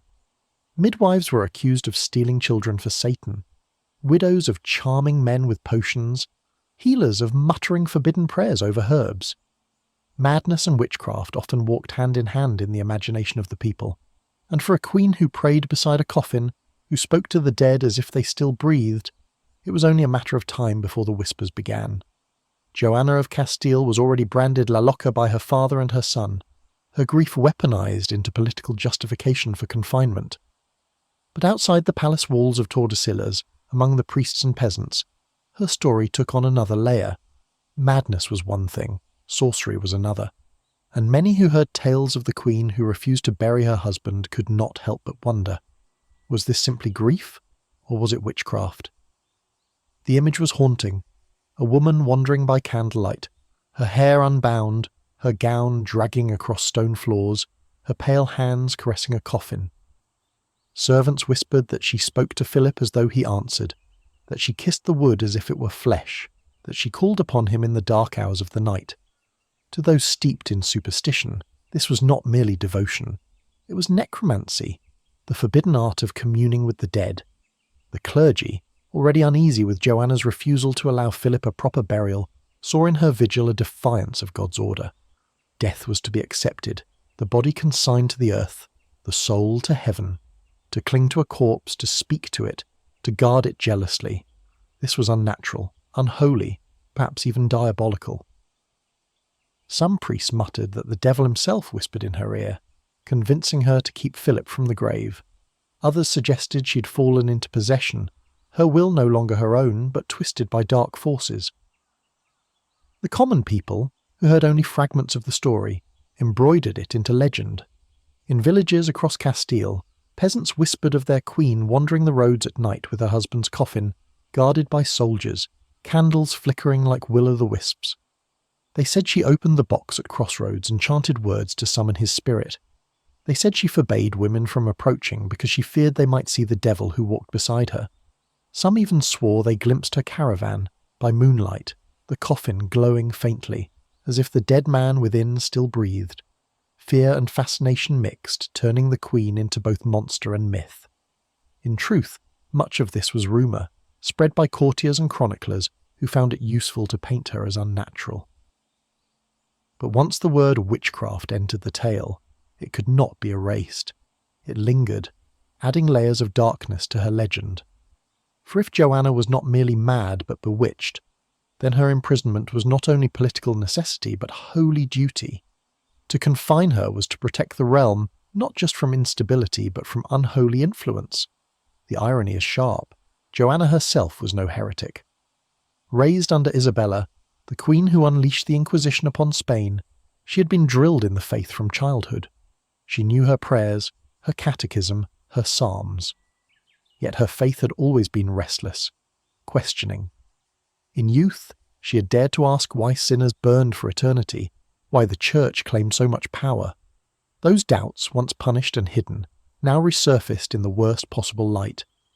Her refusal to obey priests, her defiance of burial rites, her endless vigil, all were painted not as personal grief, but as rebellion against God. And rebellion against God was the devil's work. Foreign ambassadors, writing home, delighted in these tales. They described the Queen of Castile as a figure both tragic and grotesque, a widow chained to her husband's coffin, whispering incantations, her face pale with candlelight. In an age when gossip was diplomacy, such letters were weapons. By portraying Joanna as bewitched or possessed, foreign powers undermined the legitimacy of Spain, painting it as a realm ruled by madness and shadow. For Charles, her son, these whispers were dangerous, but also useful. They reinforced the narrative that his mother was unfit to rule, legitimizing his authority. Better a strong emperor than a queen whispered to consort with the dead. The blending of madness and witchcraft was not unique to Joanna. Across Europe, women who defied expectations were often branded as both. A wife who raged too fiercely, a widow who mourned too long, a mother who failed to conform, all could be painted as witches. For Joanna, the label of Bruja, witch, clung not because of spells or Sabbaths, but because of her refusal to let go of love. In the eyes of her world, that refusal could not be natural. It had to be diabolical. In the convent palace of Tordesillas, the whispers seeped into her daily life. Guards muttered that she cast spells when she prayed too long over the coffin. Servants crossed themselves when she wandered the halls at night, muttering words they could not understand. Priests, wary of her defiance, described her as a woman under the influence of dark forces, Each action she took was interpreted through the lens of superstition. If she wept too much, it was a sign of possession. If she stayed silent, it was sorcery. If she raged, it was thus devil's fury. She could not win, for every gesture confirmed the story already written. And yet, within these whispers lies a strange power. Joanna, stripped of crown, stripped of freedom, became larger than life. She was not simply a confined widow. She was a queen feared as much as pitied, a woman whose presence unsettled even priests. The very rumours meant to destroy her gave her a dark aura, a Gothic majesty. She was remembered not as a footnote in her son's empire, but as a legend in her own right. For the people, she became both warning and fascination. Mothers told their children not to stray at night, lest the queen's procession pass by, her coffin glowing, her whispers summoning the dead. Pilgrims murmured prayers when passing near Tordesillas, fearing the mad queen who consorted with shadows. Even nobles spoke of her with unease, half mocking, half afraid, for superstition clung to her name. In this way, Joanna achieved what few rulers did. She became immortal, not through conquest or law, but through myth. Was she truly a witch? Of course not. She performed no spells, signed no pact with the devil, attended no Sabbath. But in the eyes of her world, witchcraft was not about what one did, but about what one was perceived to be. And Joanna, with her unyielding grief, her coffin vigil, her refusal to obey the church, embodied everything that terrified her contemporaries about women who defied order. She became the perfect vessel for superstition, her madness transformed into witchcraft by those who needed her silenced.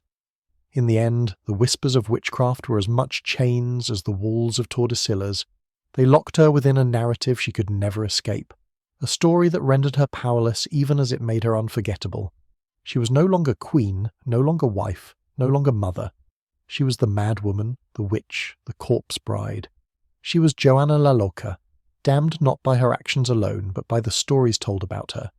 And in that perhaps lies the cruelest truth. Joanna of Castile did not summon demons. She did not practice sorcery. She did not wield spells. She loved too fiercely, mourned too long, and defied too stubbornly. But in a world ruled by superstition, that was enough. Love itself became witchcraft. Grief itself became sorcery. And a queen who refused to bury her husband became, in the eyes of her people, not simply mad but unholy. By the time Joanna of Castile had spent decades within the walls of Tordesillas, her name had already left the realm of history and entered the realm of legend. No longer was she simply a queen in confinement. She had become something spectral, something that lived less in the chambers of her prison and more in the imagination of those who spoke of her. To her people, she was no longer Joanna the Queen, nor even Joanna the Mad. She was something darker, stranger, more enduring, a queen of shadows, a queen of darkness. It was not difficult to see how this image took root. Imagine the scene, told and retold across Spain. A woman of royal blood, pale and solemn, pacing the stone corridors of a convent palace with candles burning around her. Her gown hangs loose on her frame, her hair grey and uncombed, her face thin but her eyes still burning with a fierce light. Always near her stands a coffin, draped in velvet, guarded as though it were treasure. She prays beside it, she weeps beside it, she speaks to it. Some whisper she sleeps beside it. The figure is haunting, a widow chained not to her throne but to her dead husband's body. These stories spread far beyond Tordesillas. Merchants carried them to the towns they passed through, ambassadors recorded them in letters to foreign courts, priests repeated them from pulpits as warnings about grief, obsession, and the dangers of defying God's natural order. Over time, the details blurred, exaggeration replacing fact, myth replacing memory. Joanna's vigil became darker, more grotesque. Some claimed she wandered the gardens at night, her pale figure illuminated by moonlight, the coffin following as if it moved on its own. Others swore that villagers near Tordesillas heard her wails echoing across the river, cries that sounded less human than ghostly. Still others whispered that Philip's coffin opened at times, revealing a body miraculously preserved, his beauty untouched by decay, kept whole by his wife's devotion or by diabolical power. The line between widow and witch, between queen and ghost, grew thin. To many, Joanna no longer seemed entirely alive. She was a figure trapped between worlds, neither fully among the living nor fully with the dead. Her chambers, filled with candles and the scent of incense, became a place of both prayer and dread. Servants who entered them often described feeling a chill, as though stepping into a crypt. Guards spoke of her eyes glowing in the flicker of torchlight, reflecting an intensity that frightened even hardened soldiers. Her legend took on a symbolic quality. To the devout, she was a warning, proof of what happened when a woman placed earthly love above God, when grief consumed faith, when obsession replaced duty. To the superstitious, she was a witch, her coffin vigil nothing less than necromancy, her whispers to Philip prayers to demons. To the people of Castile, she was a ghost haunting their realm, a queen who lived yet whose soul had long been buried with her husband. And to her family, Ferdinand before, Charles after, she was a useful fiction, her madness and her darkness serving as justification for their own power. Yet in this darkness there was also fascination. People feared her, yes, but they also could not look away.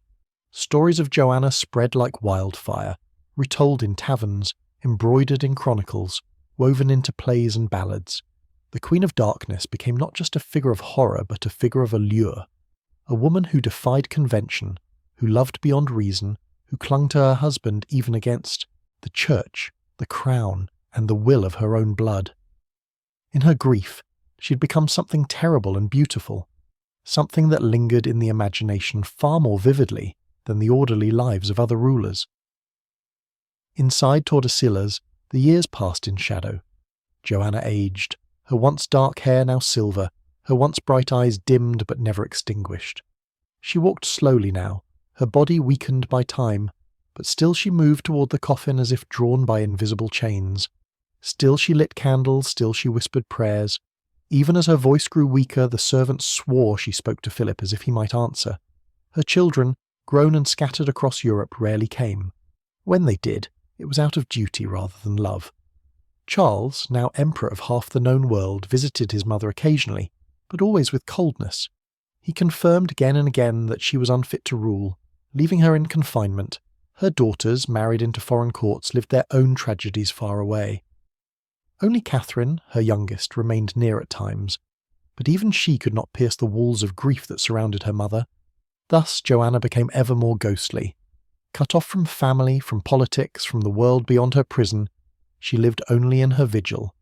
The coffin was her companion, her husband, her lover, her confessor, her God. The priests who came to minister to her were received with silence or resistance. Some reported that she refused communion, that she spurned sacraments, preferring to kneel before Philip's coffin rather than before the altar. Whether true or not, these stories added fuel to the legend of her as a queen of darkness, more devoted to death than to life, more loyal to her husband's body than to her God. The peasants of Castile embroidered her story into folklore. In villages near Tordesillas, they told tales of seeing her procession at night, a caravan of torches winding through the fields, a coffin glowing with unnatural light. Others swore that the river carried her wails on foggy nights, sounds that made dogs howl and children cry. For them, Joanna was no longer a woman but a haunting, a reminder of love's power to twist into madness, of grief's power to turn life into death. The name Queen of Darkness was not written in official records but spoken in whispers, passed from mouth to mouth, generation to generation, and yet it captured the truth of her existence. She ruled nothing, signed no laws, led no armies. Her realm was shadow, her crown sorrow, her throne a coffin. She was queen not of Castile but of grief, queen not of men but of memories, queen not of the living but of the dead. And yet, if we look closely, there is a strange defiance in her darkness. Stripped of power, stripped of freedom, stripped of family, Joanna still clung to the one thing no one could take, her love, however twisted it had become. She refused to surrender Philip to the grave, refused to let priests dictate her mourning, refused to let her father or son erase her devotion. In her coffin vigil she found the only sovereignty left to her, sovereignty over her grief. If she could not rule a kingdom, she would rule her mourning. If she could not command armies, she would command death itself, bending it to her refusal. In that sense, the Queen of Darkness was not only a victim, but also a rebel. Her coffin, her flag, her love her war. And so she lingered, year after year, decade after decade, until even those who mocked her could not ignore her endurance. Few queens of Europe lasted so long, even in confinement. Few were remembered so vividly, even in silence. Joanna endured not by ruling, but by haunting, not by decreeing, but by refusing, not by living, but by refusing to die. By the 1550s, when she was an old woman, her body frail and her strength nearly gone, the legend of the Queen of Darkness was already secure. She had been confined for nearly half a century, longer than most reigns, longer than most lives. Children who had once whispered of her as a ghost on the roads of Castile had grown old themselves, yet still the tales persisted. She was alive, yes, but she had already become myth. And when she finally died in 1555, it was not as a queen who had reigned, but as a queen who had haunted. She left behind no legacy of governance, no monuments of power, no policies remembered. What she left instead was her darkness. The story of a queen who slept with a corpse, who turned grief into obsession, who refused to surrender love even to death. She left behind the legend of a woman who became ghost before she became corpse, who ruled only in the shadows but ruled them so completely that centuries later we still speak her name. Joanna of Castile, the Queen of Darkness, a queen who lost everything, yet in her loss found a strange, terrible immortality. The palace of Tordesillas had grown old with Joanna. Its stones, once sharp and clean, were now weathered by decades of rain and sun. The servants who had first guarded her vigil were long gone, their children and grandchildren now the keepers of her confinement. The world outside had changed in ways she could scarcely comprehend. The new world across the seas filled with Spanish ships, the Protestant Reformation tearing Christendom in half, her son Charles rising to become emperor of the most vast empire Europe had ever known. Yet within Tordesillas, nothing changed. The coffin remained, the candles burned, and Joanna, once a young woman ablaze with passion, was now an old widow, frail and bent, still chained to the shadow of her husband. By the 1550s, Joanna was in her 70s, a remarkable age in a century where few lived so long. But her body bore the weight of her confinement. Decades without freedom had drained her vitality. She walked little now, her steps slow and painful. Her once dark hair long since turned grey, her skin sallow, her eyes dimmed by cataracts yet still carrying flickers of the fire that had once terrified her courtiers. She was no longer the striking beauty who had captivated Philip, nor the jealous wife who had clawed at his mistresses, nor the widow who had carried his coffin through the night. She was a ghost of herself, bent but unbroken, a woman who had endured half a century of sorrow. The coffin still lay near, though its contents had long since decayed into bones. Time had done what even Joanna's devotion could not prevent. Philip's beauty had rotted, his flesh returned to dust. Yet for Joanna the coffin remained sacred. It was not what lay inside, but what it symbolized, her love, her loss, her defiance. She prayed beside it still, lit candles around it, wept over it as though his death were yesterday. For servants who watched from the shadows, it was both pitiful and horrifying. A queen who had outlived everyone, yet remained chained to the dead. Her health declined steadily in those last years.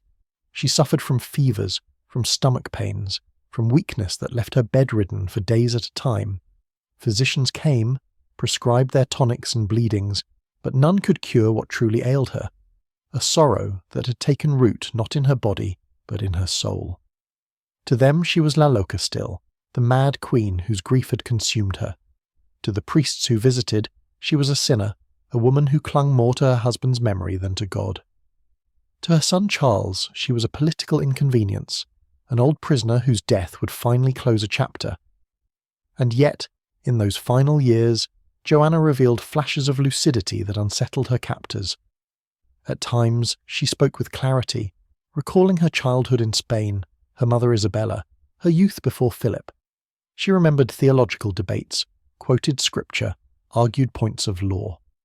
Ambassadors reported with astonishment that the queen they had been told was insane spoke with reason and intelligence. But these moments passed quickly, and soon she returned to silence, to muttering, to prayers at the coffin. Madness or grief, lucidity or obsession, no one could decide, But it hardly mattered. Her fate was already sealed. Her relationship with her son Charles in these years was cold at best. He had risen to become the greatest monarch of his age, emperor of a realm so vast it was said the sun never set upon it. Yet he was haunted by the shadow of his mother, the queen he had confined to secure his crown. When he visited her at Tordesillas, he found not a ruler but a bent old woman in dark clothing, her hands gnarled, her voice weak, still clinging to the coffin of the man who had long since decayed. He treated her with a formality that barely masked his impatience. To him, her death would be a release, not for her, but for him. Still, he maintained the fiction. Officially, Joanna remained Queen of Castile until her death. Documents bore her name alongside his, as though they ruled together. In truth, she signed nothing, decided nothing, ruled nothing. Her reign was a ghostly one, existing only on parchment, while her son wielded all the power. She was queen only in title, prisoner in fact. The politics of madness had reduced her to a living signature, her body confined, her will ignored. The priests who visited in her last years pressed her to confess, to renounce her clinging to Philip, to surrender herself fully to God. But Joanna resisted. Some claimed she refused confession altogether, muttering that God had betrayed her as much as her husband had. Others said she spat at the sacraments, or that she accepted them only reluctantly. Chroniclers recorded these tales with relish, eager to paint her as unholy to the last. Whether true or not, they hardened her image as a queen who lived in darkness until the end. In her final days, her body gave way at last. Fever consumed her, leaving her weak and trembling. She could scarcely eat, her strength dwindling to nothing. The coffin, still near, was her constant companion. Servants reported that she reached for it with trembling hands, whispering Philip's name, weeping softly as if she were once again the young widow who had refused to bury him. After nearly 50 years, her grief had not dulled. If anything, it had become her only reality, the thread that bound her life together. On April 12th, 1555, Joanna of Castile breathed her last. She was 75 years old, a staggering age for her time, and she'd spent nearly half a century in confinement. She died not in a palace filled with courtiers, but in a prison palace filled with shadows, her only true companion the coffin she had guarded for decades. Her son Charles, busy with his empire, was not there, nor were most of her children. She died as she had lived since Philip's death, alone with the dead. Her body was laid to rest at last in the royal chapel of Granada, beside her husband Philip and her parents Ferdinand and Isabella. The coffin she had guarded for so long was placed near her, fulfilling at last her wish to never be parted from him. The irony was bitter. After half a century of defiance, of carrying the coffin through roads and prisons, she was finally buried beside him, not by her choice, but by the will of others. Even in death she was not free, and yet, in her passing, the legend only deepened. Chroniclers rushed to record her final years, filling their pages with tales of madness, witchcraft and necromancy. To them, she was not simply a queen who died, but a warning, a story to be told for generations. The queen who slept with a corpse, the mad Queen of Castile, the widow of darkness. These titles clung to her more tightly than any crown ever had. Her death did not silence her. If anything, it immortalized her. For centuries after, Spaniards told stories of the queen who had refused to bury her husband, who had carried his coffin through the night, who had lived in mourning until the grave took her too. Her name became a legend. Her life, a parable of love, turned to madness. Grief turned to prison. Devotion turned to chains. And so Joanna of Castile died as she had lived, not as a ruler of men, but as a prisoner of memory. A widow whose vigil outlasted half a century. A queen whose throne was a coffin. A woman whose death was not an end, but a continuation of the story that had defined her. When Joanna of Castile was finally lowered into the earth beside her husband Philip in the royal chapel of Granada, the story of her life did not end. In many ways, it was only beginning. The woman who had once been a princess of Spain, a bride of Burgundy, a queen of Castile, a widow of shadows, was reborn in death as something far more enduring than a monarch, a legend. Her flesh rotted, her bones turned to dust, but her name, her sorrow, her darkness, those lived on, And what history remembered was not her crown, nor her children, nor her empire. What history remembered was the coffin. The legend was irresistible. A queen who loved too fiercely, who mourned too long, who refused to surrender her husband's body to the grave. It was a tale that blended love and horror, passion and madness, politics and superstition. Chroniclers across Europe seized upon it, their quills dripping with fascination. They called her Juana la Loca, Joanna the Mad, and in doing so they sealed her fate for posterity. The name erased the complexity of her life, reducing her to a caricature of obsession, but it also ensured she would never be forgotten. The truth of Joanna's life was more complicated than the legend. Was she truly insane? Historians still debate it. Some argue that her grief was genuine but exaggerated, that her devotion to Philip was tragic but not madness. Others insist that she suffered from what we would now call mental illness, perhaps depression or schizophrenia, made worse by betrayal and confinement. Still others argue that she was not mad at all, but the victim of ruthless politics, her father Ferdinand and her son Charles, both needing her branded as unstable so they could wield her crown. The coffin vigil, the refusal of burial, the whispered tales of necromancy. These may have been embroidered, exaggerated, even fabricated. Yet once recorded, they became inseparable from her name. And so, the legacy of Joanna is less about truth than about the power of story. She became the archetype of the corpse bride, the queen of darkness, the widow who loved beyond reason. In art, in literature, in popular memory, she's remembered not as a monarch but as a Gothic figure, a woman wandering with a coffin through the night, her candles flickering, her love undying. Painters of later centuries depicted her pale and wild-eyed, her hair unbound, clutching at Philip's coffin. Playwrights and poets turned her into a symbol of tragic love, a woman undone by passion. For some, she was romantic, proof that love can outlast death. For others, she was monstrous, proof that love can twist into madness. Her legacy also haunted her descendants. Charles V, her son, ruled an empire so vast that no monarch before had wielded such power. Yet his greatness was shadowed by the memory of his mother, the queen locked away as La Loca. Enemies mocked him as the son of a madwoman, suggesting her instability ran in his blood. His abdication in later life, his melancholy, his bouts of religious mania, all were interpreted through the lens of Joanna's legacy. Her shadow followed him, and through him it spread across Europe. The Habsburg dynasty itself carried her story, whispered at courts from Madrid to Vienna, a reminder of the thin line between power and madness. For Spain, Joanna's legacy was deeply symbolic. She embodied the contradictions of the kingdom itself, a land torn between faith and doubt, passion and duty, power and fragility. Her story became part of the cultural fabric, retold in folk tales, dramatized in plays, depicted in paintings. She was remembered not as a ruler of Spain, but as its ghost, haunting its palaces, wandering its roads, lingering in its memory. Her story also became a mirror for how women were treated in history.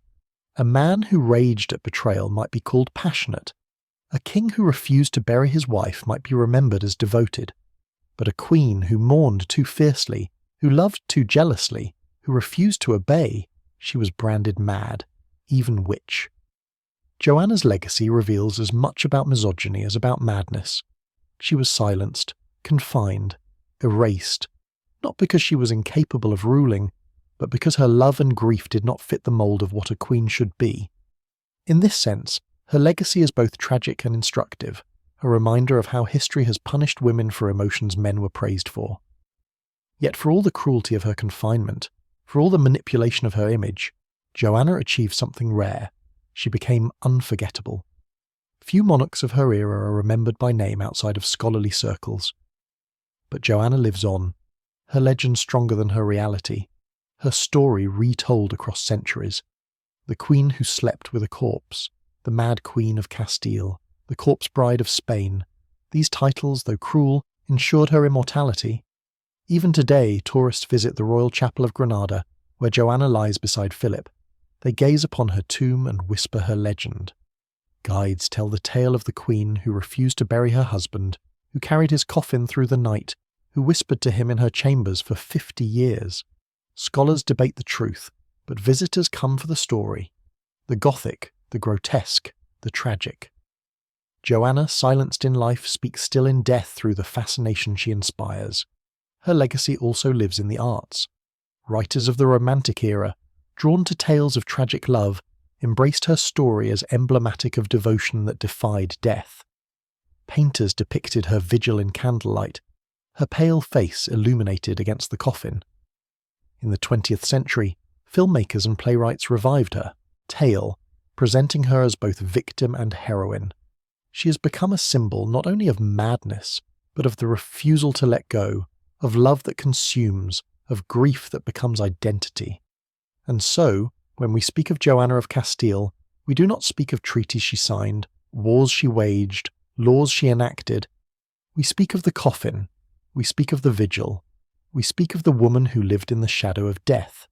Her political legacy was erased by her father and son, but her human legacy endures, a testament to the power of love, grief, and the stories we tell about them. The legacy of the Corpse Queen is not simple. It is tragic, grotesque, romantic, instructive. It is the story of a woman destroyed by love, manipulated by men, silenced by politics, immortalized by myth. It is a reminder that history is not only written by the victors, but also by the storytellers, and that sometimes the most enduring crown is not of gold, but of legend. Joanna of Castile died in 1555, but she has never truly been buried. She lives in our imagination still, wandering by candlelight, clutching her husband's coffin, whispering to the dead. She is the Queen of Darkness, the Corpse Bride, the Mad Queen. But perhaps beneath all the titles she was something simpler, a woman who loved too much in a world that allowed her no space to be human. That is her true legacy.